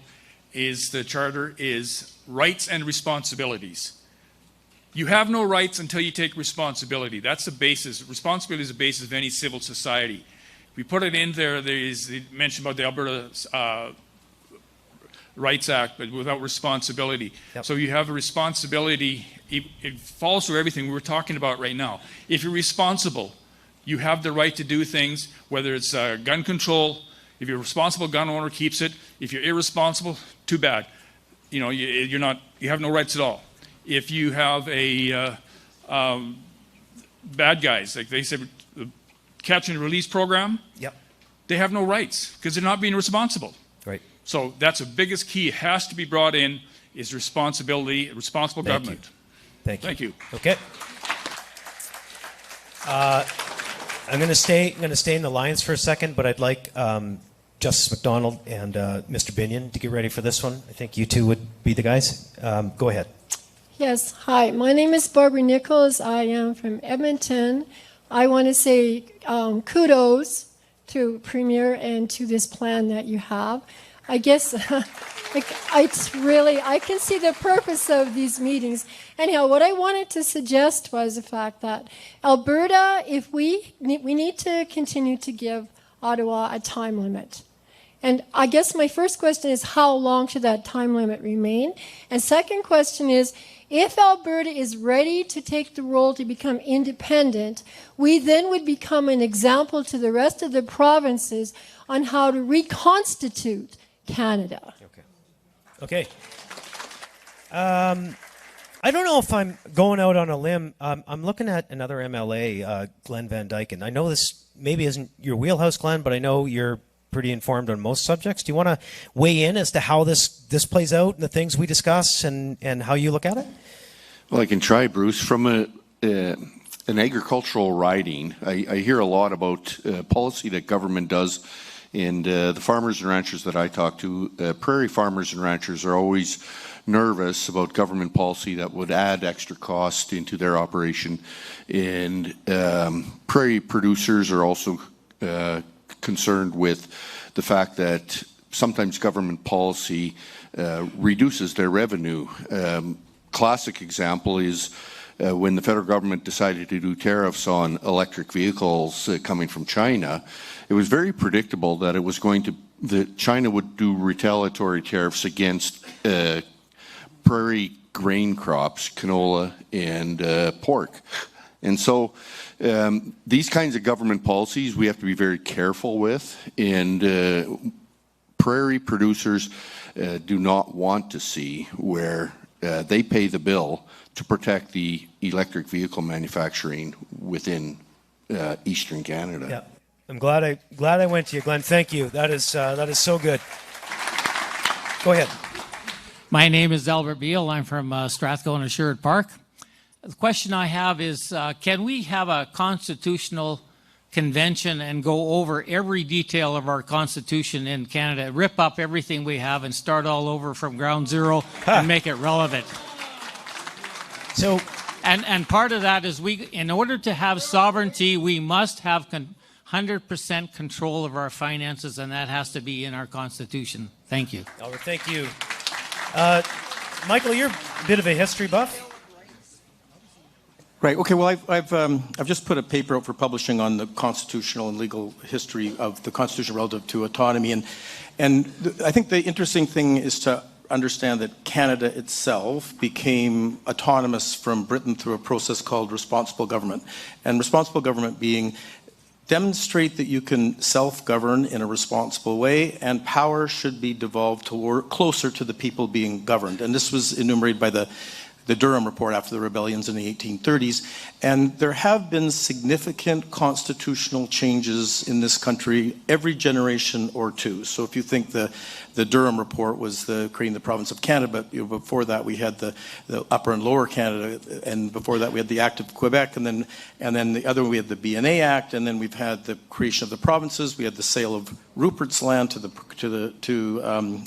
Canada, followed by 3 treaties. We've had the 1930 Resource Transfer Act. We had the 1931 Statute of Westminster. We had the 82 BNA Act. We've had the Clarity Reference. So every 45. generation or two, I got 2 more seconds, he's saying. But what I think relative to that is that demonstrating self-government is something that Quebec has done very well. I think we often think we get outvoted by them. They sent 44 Liberal MPs to Ottawa, Saskatchewan, and Alberta sent 46 in the last election. We have 6 million, over 6 million people in the West here. They have 8.5 million. We're not really getting outvoted, but they have aggressively demonstrated self-government. And I think that's something, and I've listened to the people tonight, I worry about our ability to govern ourselves, but I also know that we won't be more autonomous from Ottawa until we learn to do it. Okay. Can I just weigh in on that as well, Bruce? It's hard to put you guys on a timer. So, well, I think it's important, and this may be a question that we put to folks, so just keep in mind, I think there's a lot of us who are scarred from the last constitutional round, whether it was the failure of the Meech Lake Accord and then the Charlottetown Accord that led to a referendum that failed as well. And so I think people have lost confidence in the ability of that process. But when you look at, for instance, the number of Senate seats, it's very clear that if we were drafting the number of Senate seats today, it wouldn't be drafted the way it is written in the Constitution. Nova Scotia, New Brunswick, each have 10 seats, and they only have about 1 million people. We have 6 seats, as does British Columbia, and we've got 5 million people, and they've got 5.5 million. So the question is, do we have the fortitude and the stomach to go through another round of negotiations, knowing that the last major one was not particularly successful? But, you know, it's been 30 years, so we might ask that question. That's great context. Go ahead. More a suggestion for the Constitution than anything else. Politicians always get to vote for their own raises, while simultaneously fighting against nurse unions, teachers, etc. Why do we not just put politicians at 3 times the median wage, and they can have bonuses based on cost of living? Therefore, their actual pay depends on how they serve the people. So hang on one sec. Just curious. Are you involved politically at all, or Pardon? Are you involved politically at all? No. You should be. You should join your local constituency association. Just get involved and share ideas. It's how it works. And even the crazy ones like Brandon can get elected. So it's Can I just, sorry, Bruce, I gotta jump in there. Go ahead, Premier. So median wage is $70,000 in Alberta. So that would mean that Alberta politicians would get paid $210,000. Our Alberta politicians get paid $122,000 right now. So just want to make everyone understand that would be a substantial pay increase. And one of the things that we just did is that we don't take a pay increase until we've settled with our unions. So we do not allow politicians to get raises before we see what the settlements are. Last year's average settlements were 2.3%. So that's what the politicians got. Politicians don't get EI, they don't get severance, and they do not get a pension in this province as well. I know that there's a lot of misinformation about what relative pay and benefits would be, but I just wanted you to know the baseline of where we're at. And I still say you should get involved. Like, seriously. Go ahead. Okay, my name is Bill Robertson. I'm from Towfield, Alberta. Quebec legislature votes unanimously to cut all ties with the monarchy in May 2025, using the 1931 Statute of Westminster. Alberta could do the same thing. This would give Alberta a lot of autonomy within Canada or as its own republic. I asked the panel to weigh in on such an endeavor. Well, you sure don't ask easy questions. Justice McDonald? Well, I don't think, with all due respect, that the Statute of Westminster really allows that to happen. I know Quebec has done that, but the legality of that, in my view, is questionable. Okay. Well, yes, they're doing it, but it doesn't mean that that's something that's lawful. Because really, under the existing Constitution, which they're bound by, it takes a unanimous consent of all the provinces as well as the federal government to abolish the monarchy. But it's a good question. We did our best. Thank you for bringing it up. And I promise you, if we don't have an answer, it'll be found. We'll look into it. We'll try. We'll take it away. That's why we're here. Go ahead. Hi, my name is Natasha. I'm from Edmonton. you're talking about responsible government and changing the Constitution and all these things. I have a question if you care to answer. But how can you be talking about responsible government when your government isn't even addressing the things that are actually in your jurisdiction right now, like healthcare and education and caring for our disabled communities? You give yourselves a raise for $2,400 for your living expenses, but you take $200 away from people on AISH. Like, how do you have absolutely no shame? Thank you.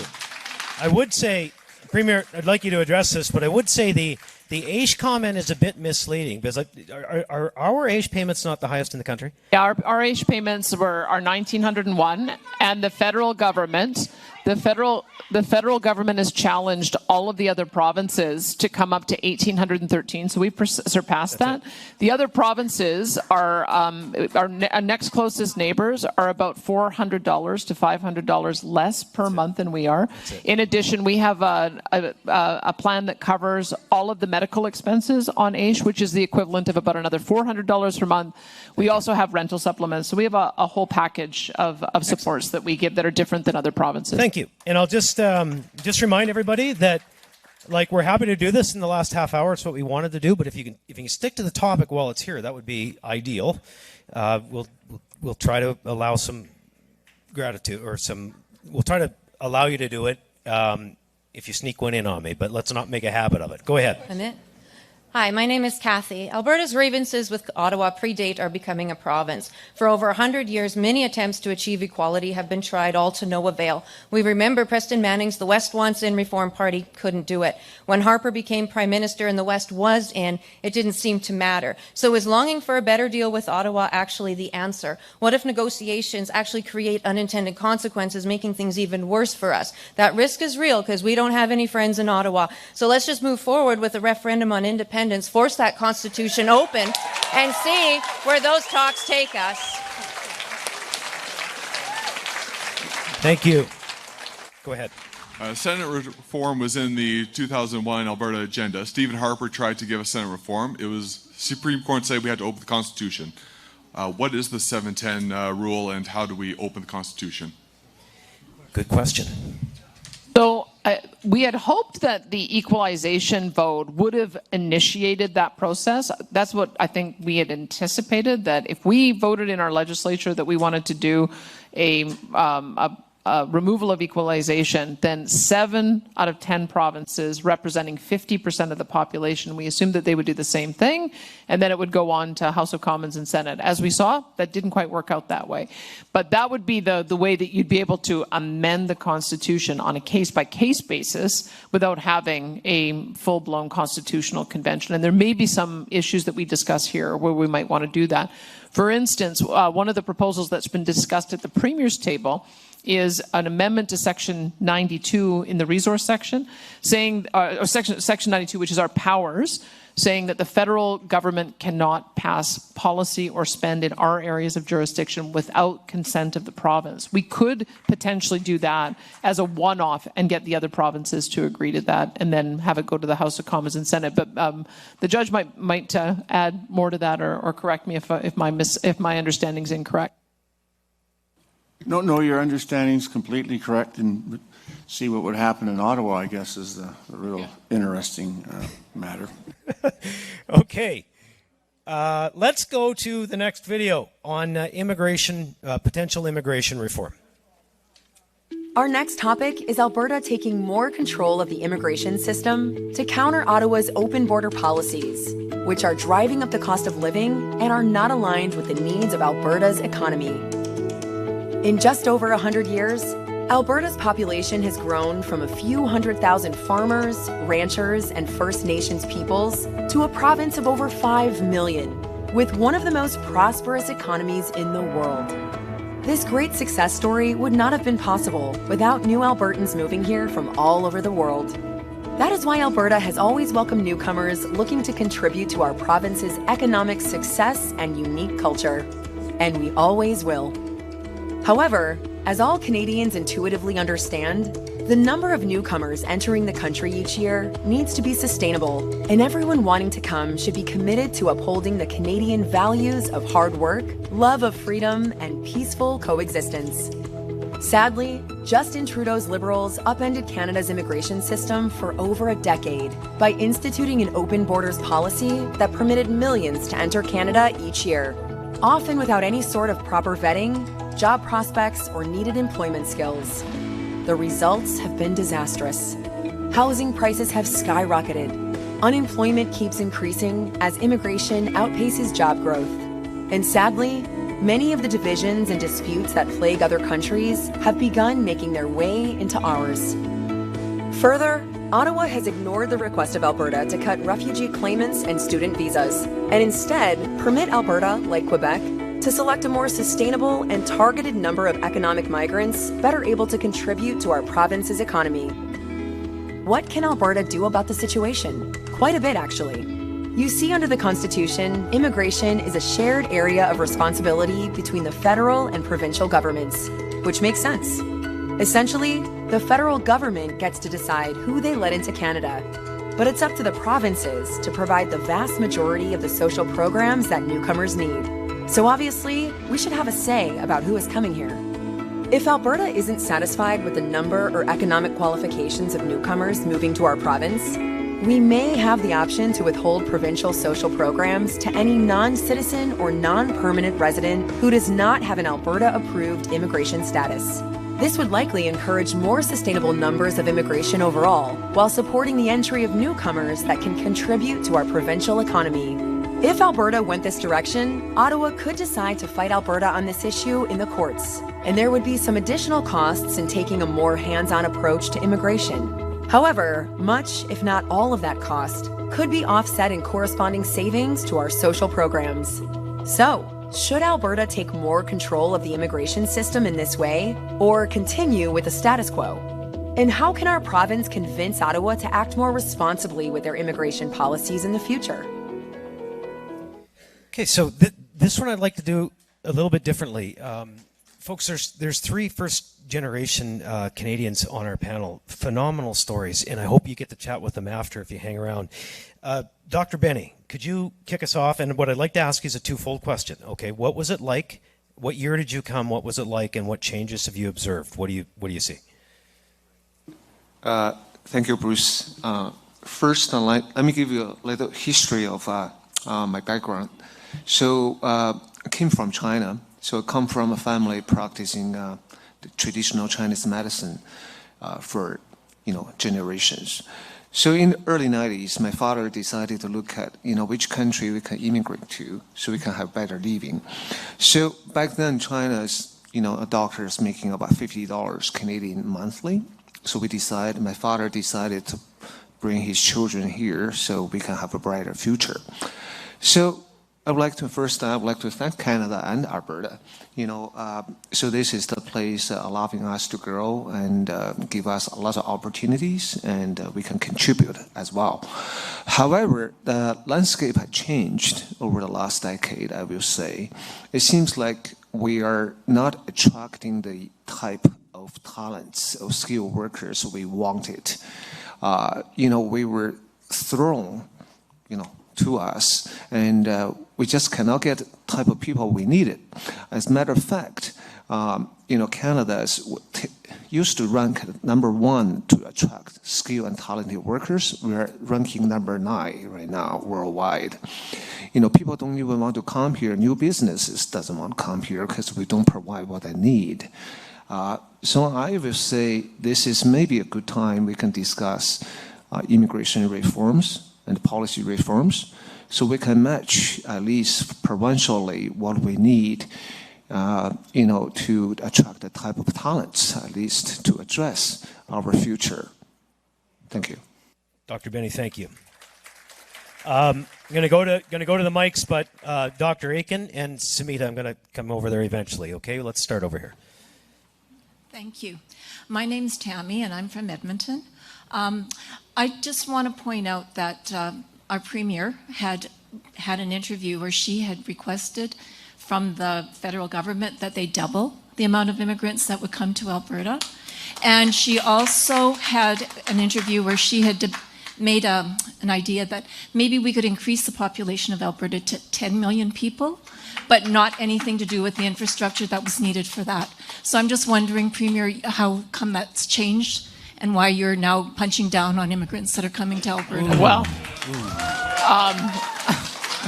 no one's punching down. What I would say is that if you look at the level of migrants that came over the last 2.5 years, so the Alberta's Calling campaign began just before I got elected. And in that interim period, we've had almost 500,000 people who have come here in 3 years. And if we'd continued at that rate, for sure, we would have hit 10 million pretty quickly. But what we've begun to see is that we've got problems with unemployment, certainly youth unemployment. We've got problems with people being able to find affordable housing and affordable rents. We've got increasing pressure on our social programs. So there has to be a reasonable amount of newcomers that are able to come here, fit into the economy, be able to be self-supporting, and that is, I think, it's a bit high at the moment. Most, I think, if you look at historically, we would go with about 1% of our total population is about the level that we can have for integration. So for 5 million, that would be about 50,000 a year. And if we were like Quebec, Quebec chooses 55% of their migrants on the basis of language. If we were able to choose 55% of our migrants on the basis of what our economy needs, then I think that we would get the perfect mix. So that's where I think what we've learned over the last couple of years. Perfect. Thank you. Over here. Hi, my name is Jen Long, and I'm a researcher on migration. I just want to make it clear that this video is extremely misleading.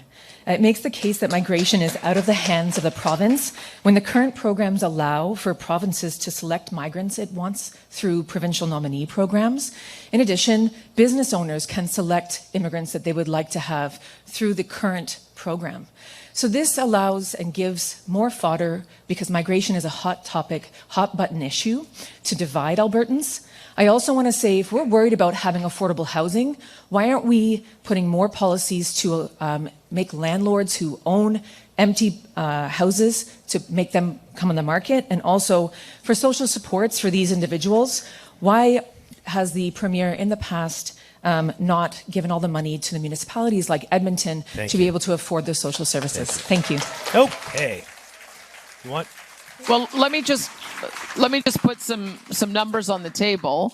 That if we looked at the number I was thinking would be sustainable, which is 50,000 per year, and we were able to select 55% of them, like Quebec, that would be 27,500 that we would be able to nominate through our nominee program.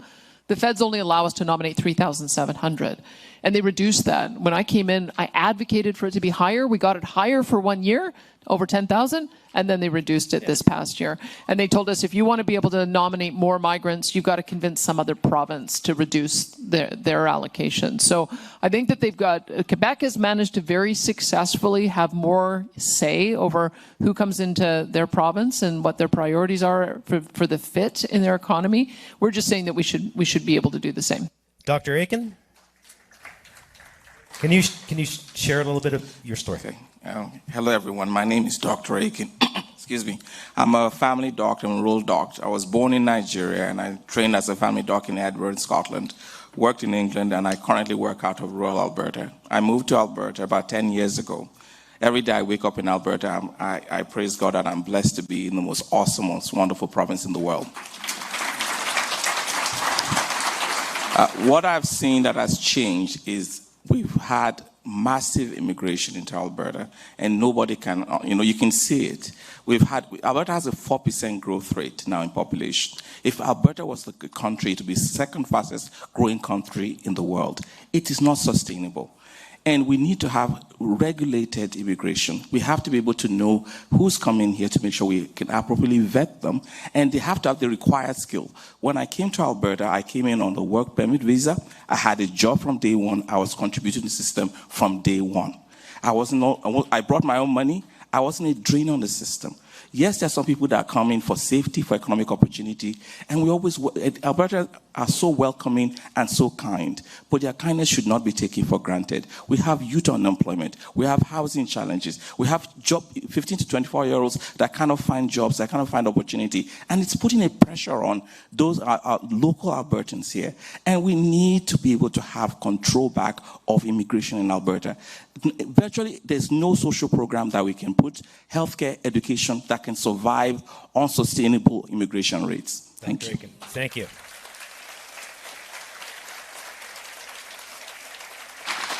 Go ahead. Hi, my name is Sierra. I live in Leduc, and my mom is a landed immigrant, so we're pro-immigration, but pro-legal and supportive immigration to the local people. There's a scheme happening where people are coming from international places on a student visa. They're allowed to work 24 hours a month, I guess, to collect a small wage, but they're not showing up for classes. So they come on a student visa, they don't attend classes, and then they get a part-time job. They work full-time hours, and the employers pay them under the table. It's a really big deal, and I'm having trouble finding a job since March, so I was wondering if someone could speak to that. Do you know what's happening? What could we do to fix it? Our advanced education minister, Rajan Sawhney, who's now our Indigenous Relations Minister, she had found that there were a number of organizations that set themselves up as private colleges and were doing exactly as you described. So many of those got decertified, and we're working on making sure that the legitimate private colleges are offering those opportunities. The other thing I would say is Alberta actually had a relatively lower number of international students than Ontario and Quebec. In fact, you've probably seen that in Ontario, they're talking about 10,000 community college workers being laid off because of the reduction in international students. I've talked to our universities, and they're not seeing anywhere near the same. There's a little bit of adjustment, but not anywhere near the same. So we might not have quite the same problem on that front as other jurisdictions. Thanks. Excellent. Okay, so I'm seeing some familiar faces in the lines. Just a reminder, if you're there, terrific. Glad you want to share again, but please, if somebody hasn't, let them go in front of you. Samita, I would like you to share some of your thoughts and your story. Sure, Bruce. I'd like to share a personal story again. As a first-generation immigrant, I came to Alberta about 30 years ago, looking for affordable housing and a stable job. That decision helped my family build a better life. Today, Alberta is facing pressure we cannot ignore. In 2024 alone, the province saw a net gain of approximately 50,000 people from other provinces come into our province, and which has been the highest in the last 50 years. The highest having led to at least more than 10% increase in rent, and where wages are flat, the competition is fierce. And even the entry-level roles are not available to our children and our grandchildren. Our housing, our schools, and our training system are under a lot of strain. Please allow us, please instruct us to put reasonable check stops. All we are asking for check stops so that we can make a better future for our children and our grandchildren here. Samita? You know, Samita is also the chair of the Premier's Council on Multiculturalism. And, we're just grateful for all you do. Thank you. Go ahead. Thank you. My name is Scott, and I'm from Sherwood Park. I just wanted to talk a little bit about the Ukrainians that have come to Alberta since the war started. So this Ukrainian Congress says there's about 72,000 Ukrainians that have made Alberta the new home. I've myself, since the war broke out, have hosted at least 4 of these families in my home, helped them get resettled. When these people couldn't find work right away because they're getting themselves set up, they volunteered at the food bank and our soup kitchens. Yeah. These are the type of people we want in Alberta. Yeah. These are the type of people we want. They're good people, they're hardworking people, and if you're going to go down this path, right now they can't get a PR. Ottawa's not giving them a PR. Sorry, I know I'm pressed for time. I'll get to the point. If you change the system, I want to see them be able to get a PR They want this place to be their home. Yeah. Let's do what we can to help them. Yep. Thank you. Yeah. If I may, the Ukrainian settlement is a remarkable success story. To have 72,000 arrive after the Russian invasion of Ukraine, and then to have the sort of the diaspora Ukrainian community step up. I know Ed Stelmach and even Thomas Lukasik were very involved in providing those kinds of supports. We did a look at how many of those newcomers were in need of social services, social supports, and it was less than 2,000.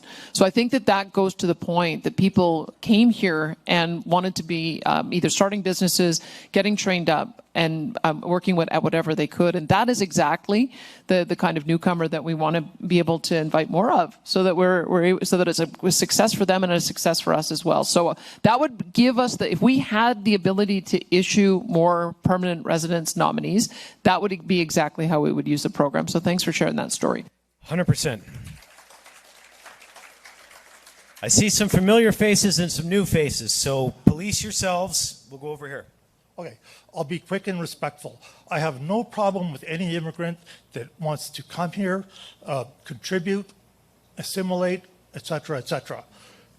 I don't have to speculate on what's happening due to Ottawa, because for those able and especially for those willing, just look at what is happening in Europe and especially the UK. It will terrify you if you really look at the facts. That's coming here. That's all I had to say. Oh, and one other thing. Anybody wants to talk to me, I'll be here after. Thank you. Okay. Hello. Hi. My name is Caesar.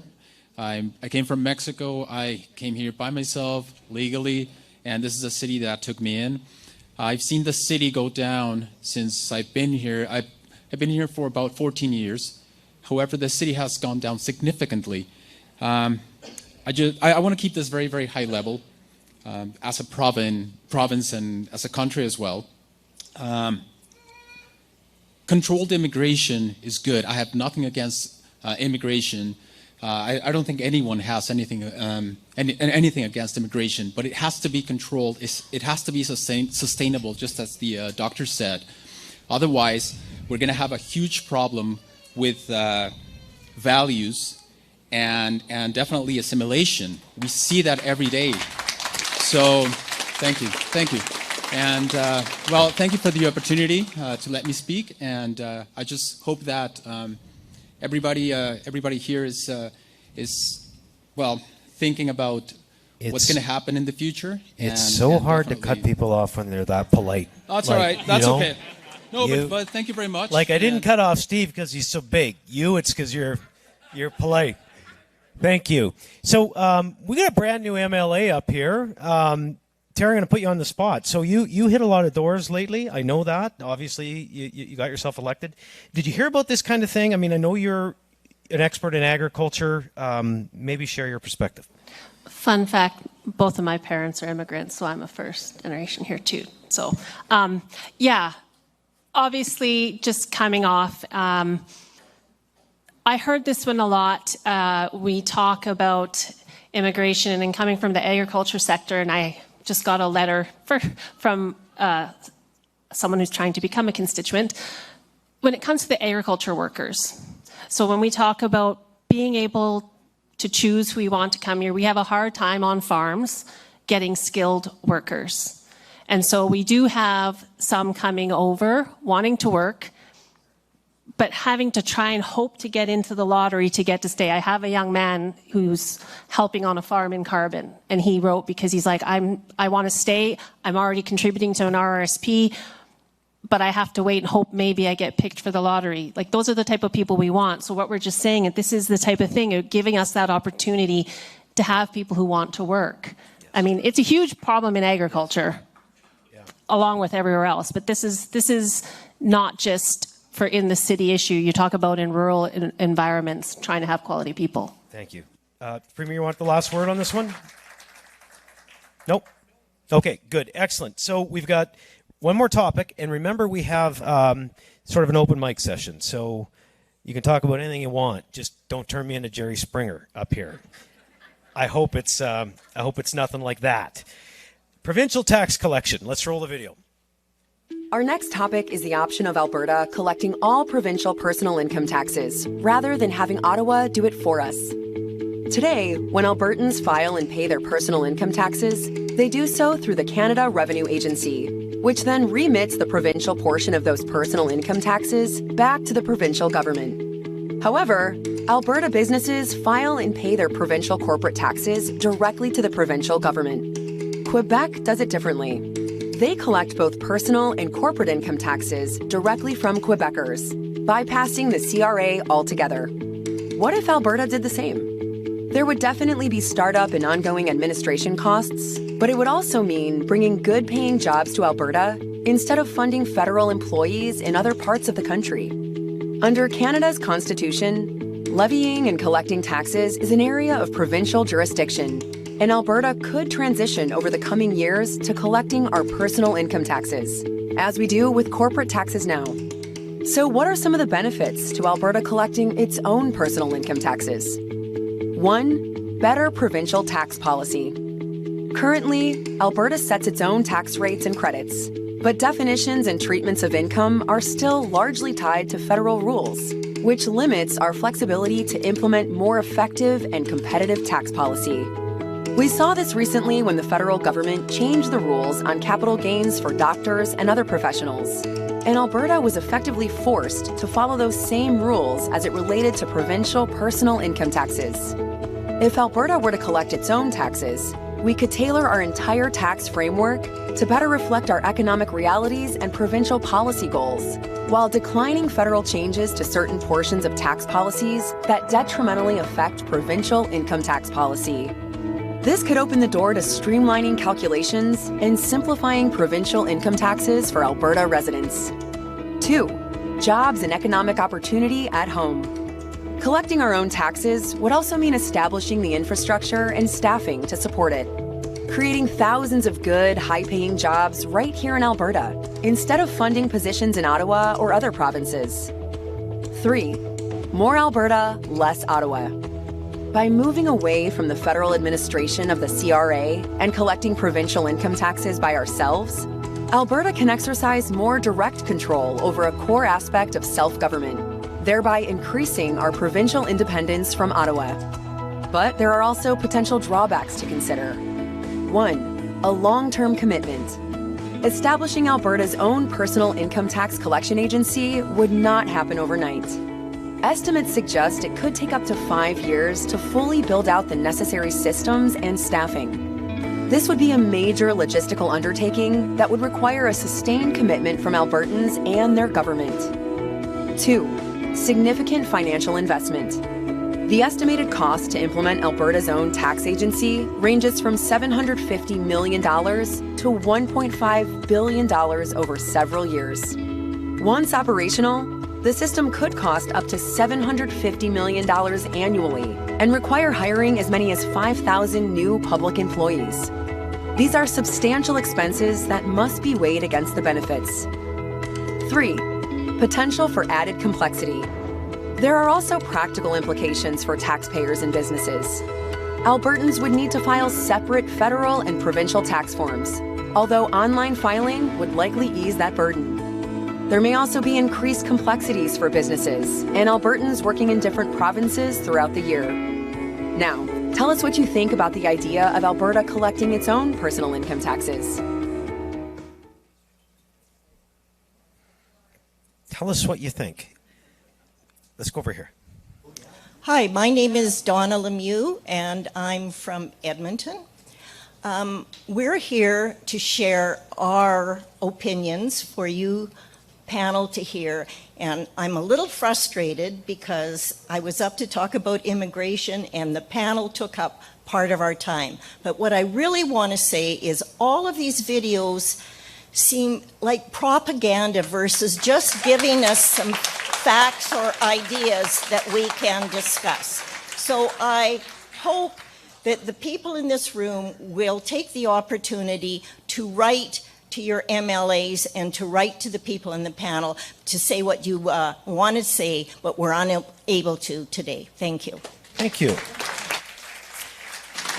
And everybody take note. That was 45 seconds right on the nose. Go ahead. The Quebec tax system actually charges 15% tax on every sale in the province. In Alberta, we only pay 5%, which is just GST.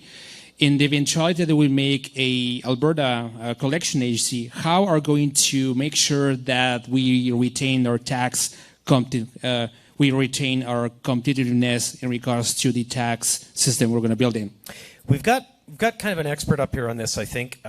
Michael Binion can probably address some of this. Michael, can you handle that question and then a little more context? But don't take too much time or that lady's going to get mad at me, not you.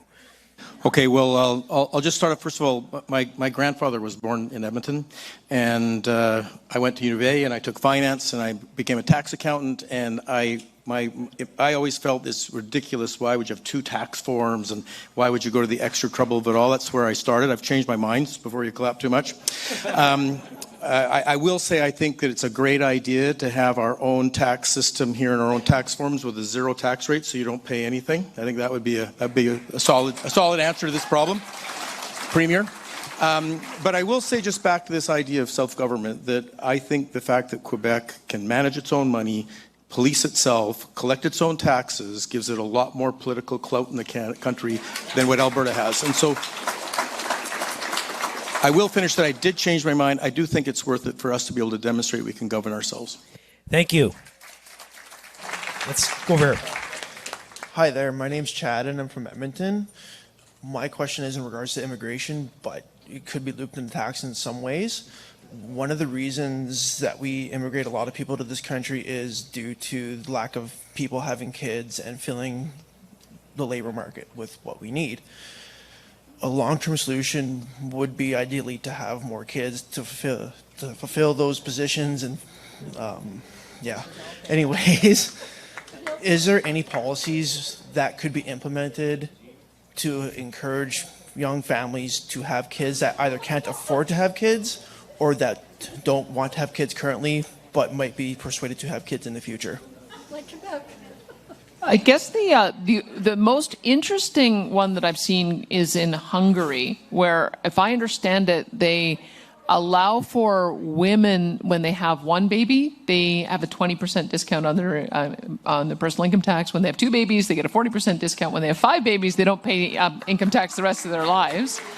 So I'd have to look and see if that has, I don't know that we could do that in an integrated system. I think that that's one of the other issues about why you might have some latitude if you change policy, but I'd have to take a closer look to see if it's had the impact that you said of increasing the birth rate.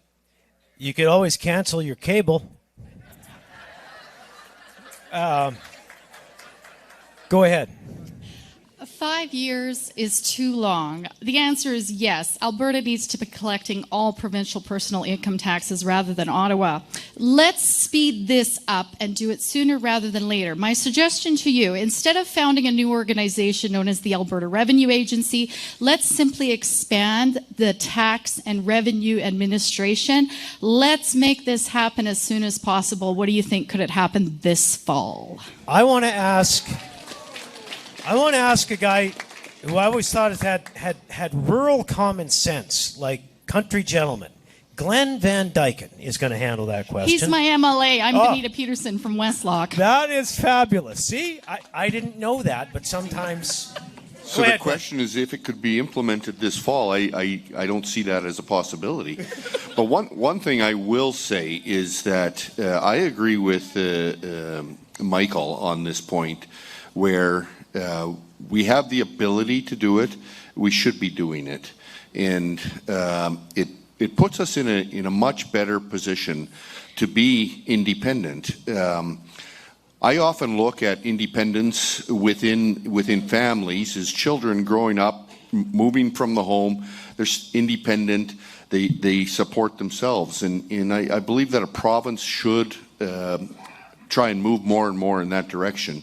So a lot of these policies that we're looking at tonight is mostly about pulling up our socks, doing what we need to do to be independent within the family of Canada.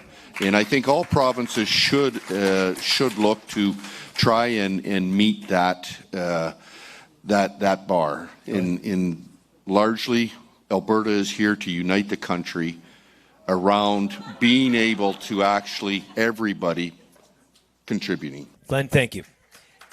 You know what? Look, if you haven't noticed by now, people up here disagree with one another. So, like, what we're seeing out here is A-okay. It's the province. Go ahead.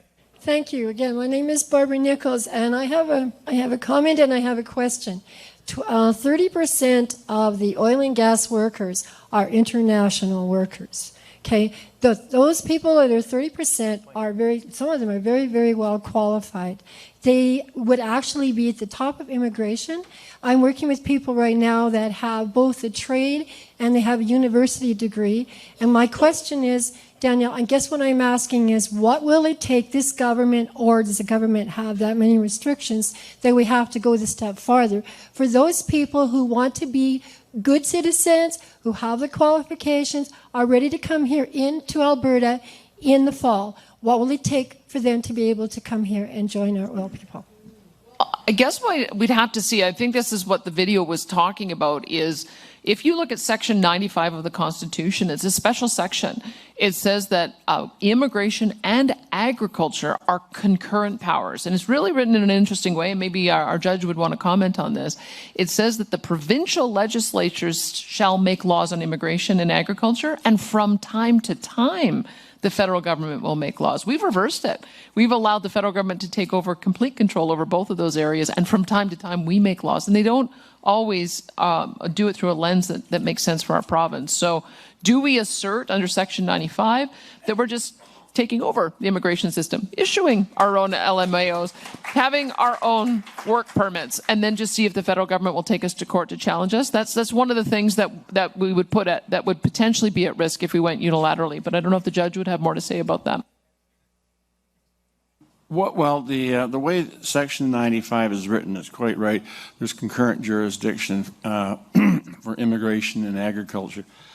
But unfortunately, the province's laws are as good only insofar as they're repugnant to an act of Parliament. So I think this is very much a section that should be open for you and the other premiers to try and get 7 other provinces on side and sort of force the hand with Ottawa. So I think you're doing a great job in talking to the other premiers. I'm sure, I would think most of them would want that. They'd want to have the final say of who comes into their province. So work on that. Thank you, Judge. Go ahead, sir.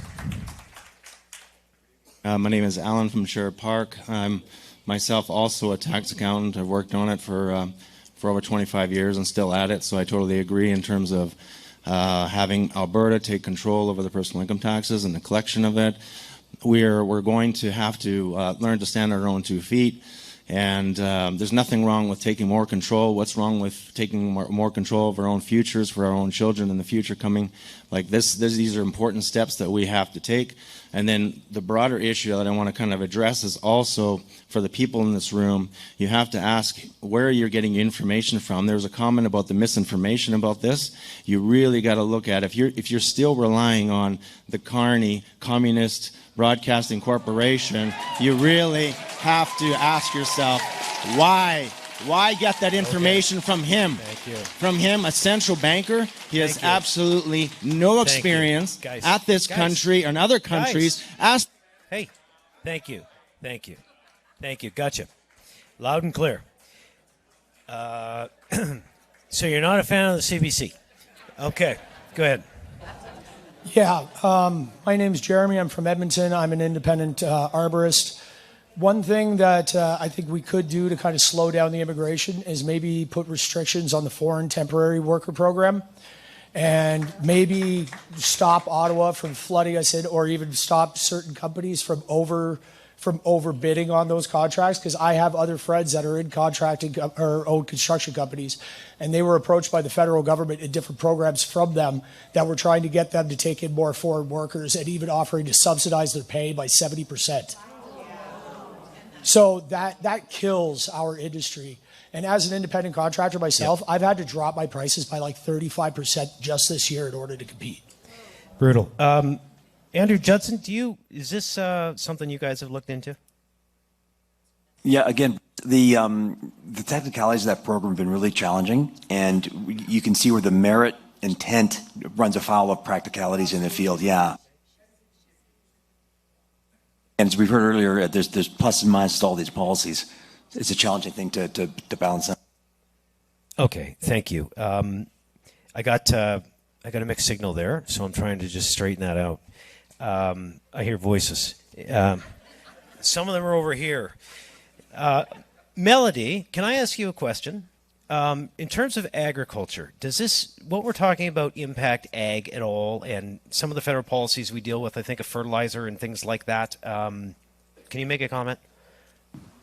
Yeah, for sure. And Terry already mentioned that our ag industry, we need workers. We're looking for skilled workers, so we do rely on immigration. Is there a balance that we need to strike?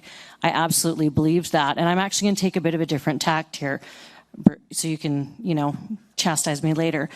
I'm a mom, much like many of you in this room. I moved to Alberta in '86 as a 9-year-old because my parents thought Alberta had a brighter future than Saskatchewan.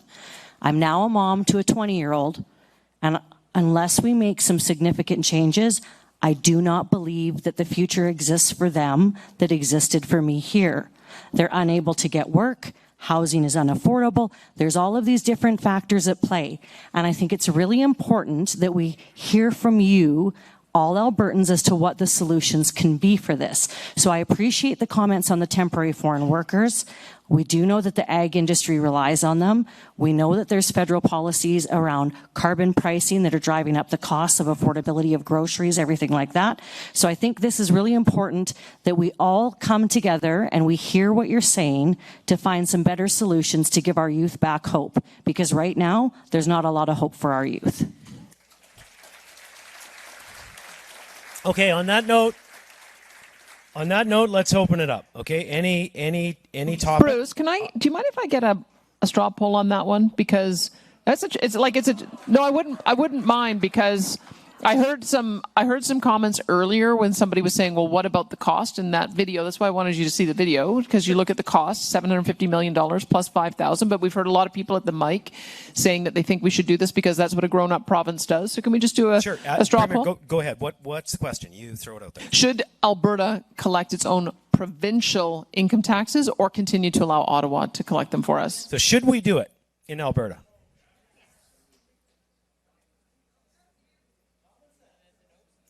And the no's? Well, that's pretty clear. I'm glad you did that, because it didn't, that might not have been the sense from the decibel level. Okay, so opening it up for other questions on other subjects related to Alberta Next. Go ahead. Yeah. I think with a lot of the proposals that have been brought up tonight, it little closer to the mic. Largely talks about Alberta taking on more responsibilities to delivering some very important services to the rest of the province. Alberta has the most talented and competent public service in the country. I think there's no better, the Albertans could not trust a group of public servants more than the Alberta Public Service to deliver any of these initiatives. So, Rob from Edmonton. Right. Thanks, Rob. Hey, it kind of leads me into this. There's one panelist I haven't asked a question, and it's Adam Legg, which is ironic because he's the Business Council of Alberta, and he'd have a lot of perspective. So I guess I'll ask you this, as we're going to hit these mics as many as we can. From the business perspective that you deal with and what you've heard tonight, what would you say are the key points? Thanks, Bruce. I think it boils down to fairness and functionality in the Federation. My members, many of them are frustrated, like many of you are, over federal overreach and challenging policies that have curtailed, I think, frankly, investment in this province and job creation in the province, but generating prosperity not only for Albertans, but for all Canadians. And it's not just from, you may think that's just from a natural resource sector, but Alberta is underfunded compared to other provinces in terms of federal university research funding, innovation support and incentives, regional economic development funding, loan program capacity, and much more. So, our organization echoes the Premier. We're for a strong Alberta and a united Canada. But Canada is always a work in progress. and that we believe this initiative sends an important message to Ottawa that we haven't quite got that fairness and functionality right. And this sends a good message that we need to do some work on that. So I thank everyone for joining us tonight and giving us your comments. Okay. Let's do it. Over here. Yeah, hey, how you doing? My name's Don. I'm from Edmonton. I want to talk about something that, a bunch of things, but in 45 seconds. The bond market is wobbling. We're in trouble. There's bigger problems going on right now, and I wanted to know that if you propose the Alberta pension plan, that you back it up with gold, the best performing asset in the last forever, and the last 2 years. As a matter of fact, I was wondering if maybe you could help establish Alberta, like a lot of the states are doing, and as a safe haven, and establish sound money or legislation, legalizing gold and silver as legal currency. Okay, thank you. And I just wanted to mention that I'm a pipeliner, 45 years, and you know, I built a lot of pipelines around, and I'll tell you, I spent 5 years on the Coastal GasLink and the transgender pipeline, Trans Mountain pipeline. And I worked with a lot of trades guys, and you're talking about international immigration a lot, but I can tell you, if we go independent and we get the foot off of our throat for developing the resources, thank you. There'll be tradespeople. I hear from all the guys. Got it. They'll move to Alberta in a minute from all over Canada. We hope to put you and your colleagues to work for sure. Do you want? I just don't know. I mean, we have had disallowance in the past when a previous premier thought that they could create their own currency. That was in 1935, and that was one of the ways in which the federal government said you can't legislate in our area of jurisdiction. I don't know if declaring gold and silver legal currency would be within our purview. I think we could have some holdings within our Heritage Savings Trust Fund, which is now approaching $30 billion. That might be something that we could give some consideration to, but thanks for your thoughts on it. Awesome. Okay, over here. Hi, I'm Colette from Edmonton. My statement question is related to immigration partially, and also probably staff shortages in different industries and whatnot, related to foreign trained, like engineers and foreign trained doctors, foreign trained and the restrictions they have and the hoops that they have to go through before they're allowed to actually operate within Canada in general. It's not just Alberta. So I was wondering what the province can do to help alleviate that problem. For sure. Premier or Minister Schultz? Yeah, let me jump in. Sunita, who heads our Council on Multiculturalism, one of the things that they identified was that we have some unfairness in mandating Canadian work experience before you can work in Canada, which is kind of crazy. Yeah, as soon as you get 3 years of work experience, we'll hire you, but no one's going to hire you because you need 3 years of work experience. So Ontario got rid of that, and we're that was one of the recommendations of the council, is for us to get rid of that too. And so we're very close to working our way through the process. It has to go through cabinet, it has to go through caucus, and if we go through those hurdles, we'll be able to bring legislation forward in the fall. It is a great question. Right. Exactly. But Bruce, that's a credential recognition body. So that's the APEGAs and the doctors and the legal law societies. That's not the provincial government. But one of the issues that the professional associations have is that they require 3 years of Canadian work experience. So that's one of the things we're going to say, that professional associations can't do that anymore and create an unfair limitation. You did address it. Okay. Hi, I'm Debbie, and I'm a born and raised Albertan from rural Alberta. A couple of things. First of all, I think it's important that when you talk just about taxes, that capital gains tax change was taken out, and you know that, so it should be removed from this discussion because it's deceptive. Secondly, when it comes to immigration, I live in a beautiful street with just about all immigrants, and they're wonderful. So this isn't about people, it's about numbers. And the fact is, when I look at Alberta's growth strategies, you're still counting on a disproportionate number of people coming to Alberta for your growth strategies compared to the 11% of our population that we have in Canada. You're counting on 14 or 15% coming to Alberta. So please take a look at that. But lastly, I think this is a great opportunity to build Canada together. And every province and everybody wants to help work together. Let's not squander this opportunity. Let's take advantage of it. And let's not appear to be squandering it by the way we talk. Thank you. Okay, I want to roll through as many as possible. I know it's tempted to jump in on everything, but unless there's a need, let's get to as many as we can. Rachel Bass-Meldrum, original Ontarian resident who served 25 years in the Canadian Armed Forces. My mother, Helen Louise Bass-Meldrum, is in the front row in a wheelchair due to U of A hospital abuse in 2023. More recently, she was abruptly released from Edmonton General Rehab and is sleeping in a parked vehicle because she cannot manage the entrance stairs to my rental. Covenant Health was going to send her to Lethbridge. We have been attempting to relocate back to our home province, Ontario, where the rest of our family reside since 2023. At the time of my release. My comments are for the Honourable Danielle Smith.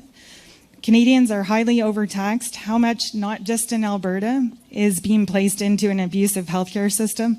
I would like to present an email sent to your office late this afternoon, one of several sent to your office, the Minister of Health, as well as other ministerial offices and executives of Alberta Health Services, Covenant Health, who I learned from a good source, employs 3,000 executives whose salaries are between $500K and $1 million. Can I approximately ask $3 you to billion leave me the in email salaries and we'll alone? have her answer. Promise. Leave me the email. We'll deal with the issue, and I'll let Premier respond. Okay? Yes. Thank you.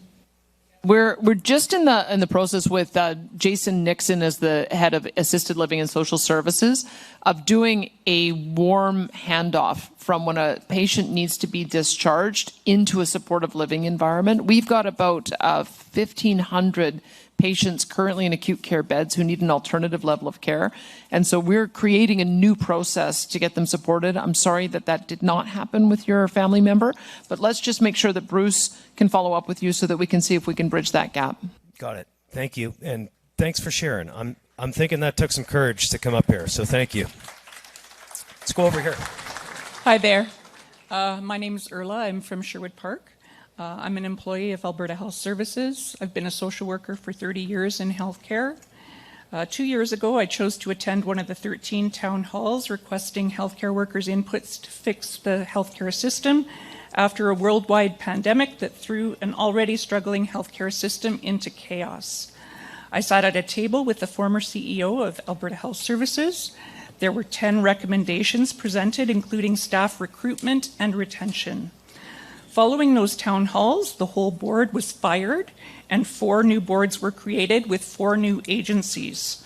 I would like to better understand how these momentous changes to the system are saving money. The whole healthcare system is in turmoil, staff are leaving in droves, and patient care is suffering.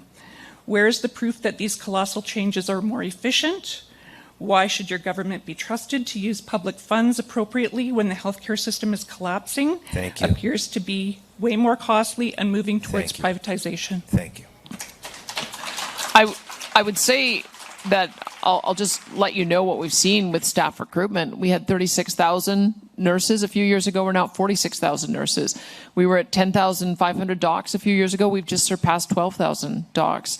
We've got a new nurse practitioner model, which is the best in the country. Nurse practitioners can now set up their own practices, and over 60 have. We've got a new model to support team-based care for doctors, and we ended up with 900 doctors who signed up within the first month of that being released. We've got scope of practice that's broader than anywhere else in the country for our pharmacists. And we've already seen decreases in the number of the long-term waits for knee and hip replacements because we're using alternative service providers. So I would say that the reason we had to switch to having a focus on each of these different areas of care is that we need to have a focus on preventative and primary care so that everyone can get connected to a family doctor. That's one ministry. We need a focus on mental health and addiction so we can build 1,000 new beds because that's a more appropriate place to care for somebody who has mental health or addiction needs. And we need to build out probably 12,000 beds by 2030 to support continuing care in our aging population. That needs a special focus. And we want our hospitals to be hospitals again.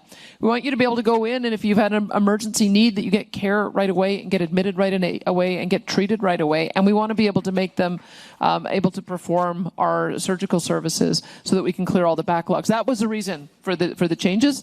And now we've got all 4 organizations set up. And we're working the plan over the next year, and I hope that we'll be able to have more positive news to report. Okay. Go ahead, ma'am. Hi, thank you for taking my question. My name is Patty, and I'm from Edmonton, and thank you to Strathcona for letting me come here tonight, because we only had one of these in our city. So my question is more about process. So I appreciate Melody's comment that you're here to listen to solutions and what they can be. So I'd really like the panel to reconsider the survey questions, because they are very prescriptive and they don't allow for a diversive view. And so it makes it difficult even to put no comment. You can't even do that to proceed with some of the questions. Another piece is, please don't cherry pick your report. I hear a lot about Quebec. I don't hear a lot about their 9 to 10% provincial sales tax that they also have. And for those of you who have lived in this province long enough, you've been through the boom and bust long enough. Thank you. And just one more comment about Preston Manning's report, cherry picking. Yes. He quoted Sweden a lot in his report. However, he failed to mention Sweden actually had 2 to 3 times you're like the deaths. 20 seconds over already, so we got to go. Yeah, okay, I'm sorry. I get your point. You're not a fan. Over here. Can I just let people know, we've had 31,925 total survey responses. We did hear last night that there was a survey updated that needed to have an other or none of the above. So we did add that to the pension question and the police question that came from results last night. And we've also had 12,666 comment sections filled out. So that's another option. If you have an idea that we haven't discussed or you haven't gotten to a mic tonight, that's another way for you to let us know. All right, a couple more questions, and we're going to do a bit of a mingle. So let's go over here. My name's Joe from Sherwood Park. Questions I have, it seems as though a lot of this is trying to gain sovereignty or independence from the federal government. I know that you have clawed back $200 from AISH. I know that you have declared a moratorium on social services. And I'm not commenting on positions there, but I know a definite position there. You make claims that you are against separatism. But what you've done is you've made it easier for a referendum to be had by a lesser number of people that normally would be done. And now you've also allowed money into campaigns, which I think is leading to some more corruption. You claim that you are also, pardon me, a question that I will ask because I'm down now.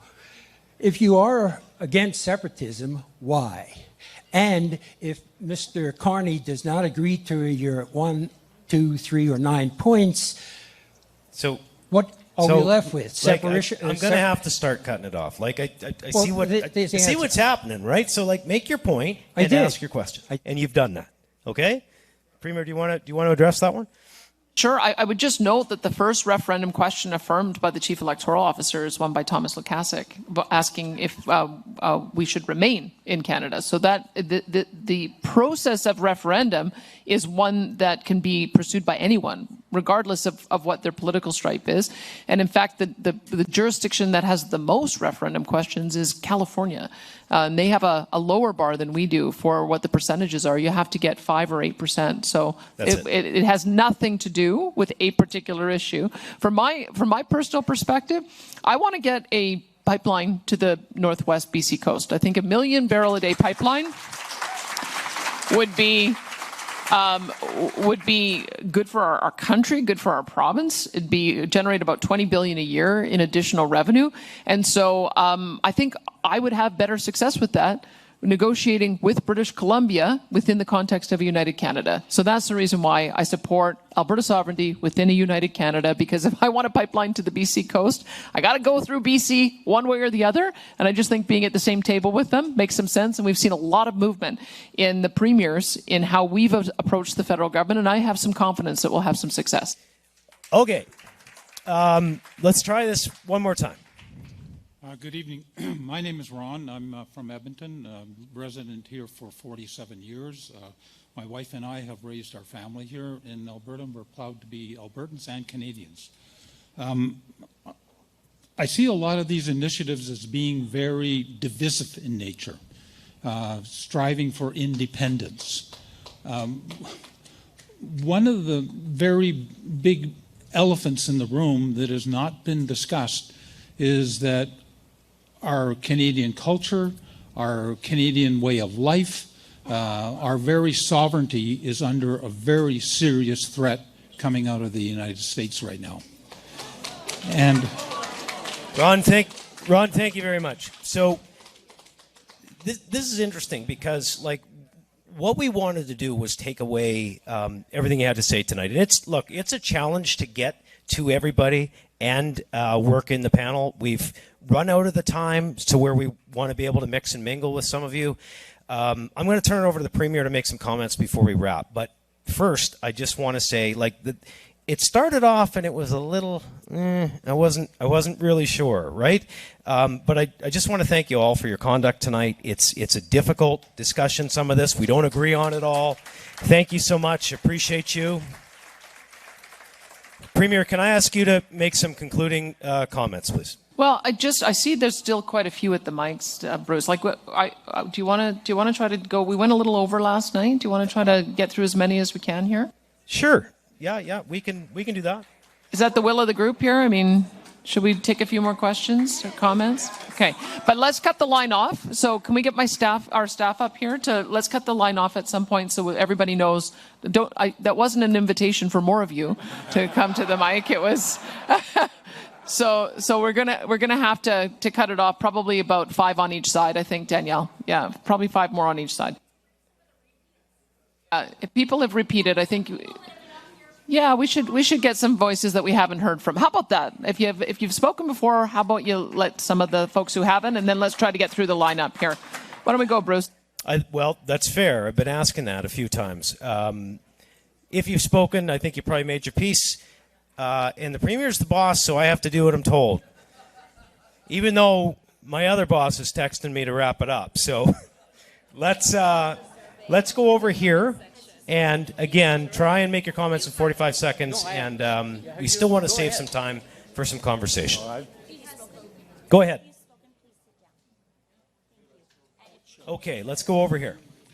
Thank you, Premier, for having this tonight. I'd also like to thank you for your opposition to Ottawa on its overreach, particularly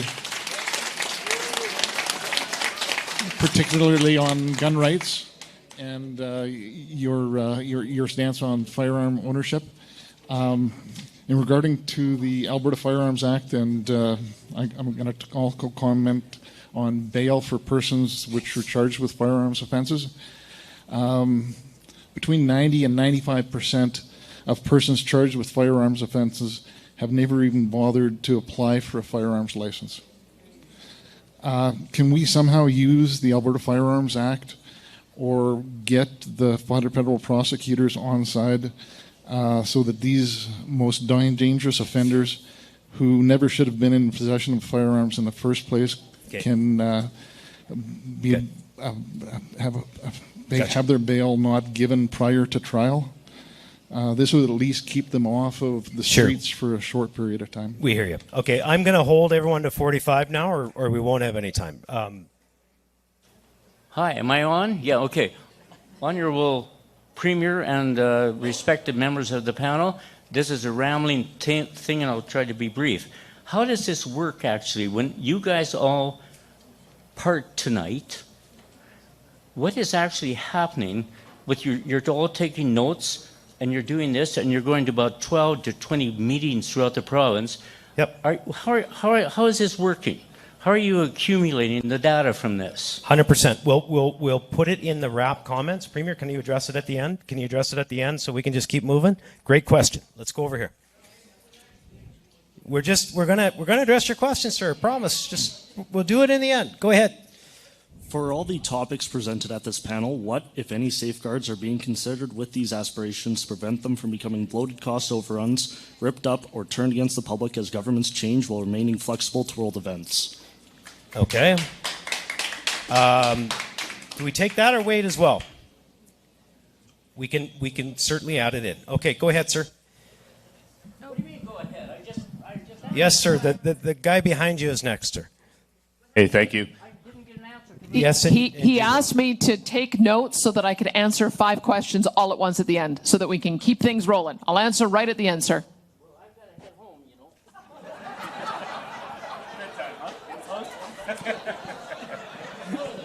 Would you lend me your cane? Would you give me your cane? Okay. Moses, I don't want anyone to leave here angry. We have 31,000 comments. We have a whole team led by Bill Buick who is going to be going through those. We are taking notes here. We're seeing what kind of temperature is in the room. That's why we're doing our straw polls. We're going to 10 different locations to see if issues get raised that are different than elsewhere. Last night, an issue around supply management was raised.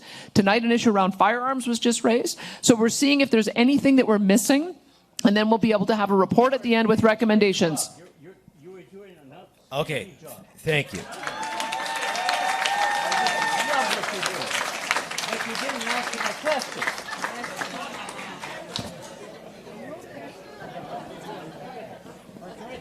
Okay.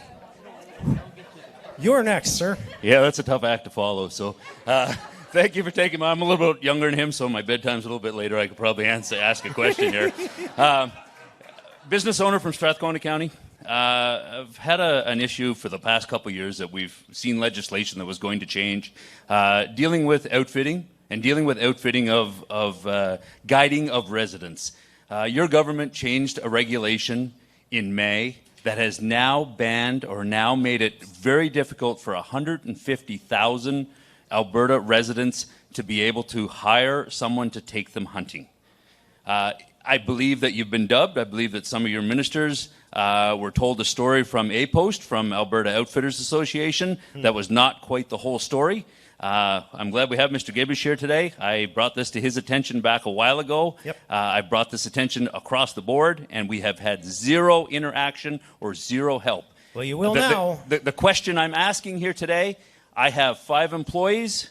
There's over 40,000 people in Alberta that took advantage of a program that we offered that will not be able to take advantage of it starting September 1st, Okay. and we are looking for help. Thank you. What is the name of the program, sir, just so I can jot it down? The program we had was guiding Alberta residents, taking Alberta residents hunting, and Part 4, Section 95, 305, and 306 of the Fish and Wildlife Act has now made it illegal for us to do this. So as of September 1st, there are 40,000 residents that have taken part in the past 5 years that no longer have the right to be able to do that. And they're going to be asked to pay in excess of $1,500 American. Gotcha. We're now basically what we've done is you'll hear from the ministry. We got to move on. Thank you. Go ahead. And I'm telling you right now, if you're in the lineup and you've been in the lineup 2 or 3 times, we're not doing it. Go ahead. Would there be potential for citizenship to be revoked for immigrants under the Alberta Next? Or if we go ahead. separate? I've already asked the question. Sorry, did you not hear me? No, sorry, we couldn't hear you at all. Oh, okay. Would there be potential for citizenship to be revoked for immigrants under Alberta Next, or if we separate from Canada? No, I don't think it's not being contemplated. No. And citizenship is determined by the federal government, so that would be something for the federal government. We can nominate permanent residents, but citizenship is a federal jurisdiction. Anyone over here we haven't heard from yet? Hi, Scott Morton from Okotoks. This is for Premier Smith. I followed your recent comments regarding the goal to double Alberta's oil production with great interest. As someone who has worked in the sector for nearly 2 decades, including on innovation-driven extraction processes, I wanted to respectfully ask for more detail on this ambition. Currently, production sits at 4.2 million barrels. So I'm going to skip the rest of that. Yeah. Could you clarify what specific mechanisms or technologies are being considered to achieve this doubling? Thank you. Got it. Thank you. No, we're good. We got it, Premier. When I when I launched that about 2.5 years ago, I think our production was 3.5 million barrels. So now so that's what I was going on, is how can we get to 7 million barrels a day? You need egress. And so million barrel a day pipeline to Northwest BC coast. And there's at least 6 projects that could go south as well, which would be about 1.6 million barrels. And then you've heard that Doug Ford and I signed an MOU, and Wabkanu has also expressed interest in Churchill as well as James Bay. Call that another million barrels a day. And so when I look at the capacity of our oil sands companies, you'll see that they have the ability to expand 20, 30, 40,000 incremental barrels of, and we've got a number of those proposals that are being dusted off. So I think it'll be SAGD, and it'll certainly be more in the oil sands as well. Thank you. Okay, how about right behind you? We'll go right there. Go ahead. Thanks to the panel and Bruce for wrangling the lion's den. I hope the audience doesn't mind me saying this, but the late career and retiree demographic is heavily overrepresented here tonight, and the youth is pretty absent. Of the youth that are here, a lot of us have come up to speak and are highly engaged, so I'm encouraged by that, but I really want to impress that these projects you're talking about are not 5 or 10 years, they're 20 or 30 years. You're going to need another generation to come in and push them forward, so please keep the youth engaged. Yes, absolutely. Absolutely. Go ahead. Hi. Yeah, my name is Mikhail Schmidtke. I'm from Lethbridge, Alberta, and I'm a recent electrical engineering graduate. And with that said, a lot of my peers are interested in technology, and they leave this province because of perceived lack of actual engagement from the government or from companies in the tech sector here. And I know there is, of course, recent pushes in AI and data centers, which Alberta has a great landscape for becoming big leads in. So I'm just curious on if more interest and engagement will be given by this government, and if so, in what way? Well, I can tell you, I've got my technology minister right up here, and hopefully you'll be able to corral him afterwards. He gave me some talking points at a recent tech conference I went to. I think we're up to 160,000 workers in the tech space in Alberta. And when you consider that we've got about 200,000 workers in oil and gas direct jobs, I think we're doing pretty well in expanding out that industry. When we first came in, we were attracting $34 million a year in venture capital. We're now up to $700 million a year being attracted in venture capital. We've got multiple unicorns, if I'm using the right term, and we've got 17,000 megawatts of requests in for data centers. And that is just for the hardware side of it. Once you start thinking about the use cases, at the Turing, the Turing Award was just given to our AI genius at the University of Alberta, which is attracting, I think, more researchers here as well. So I feel pretty good about where we're at, but if we can always do more. And by all means, talk to our minister afterwards if you have some ideas.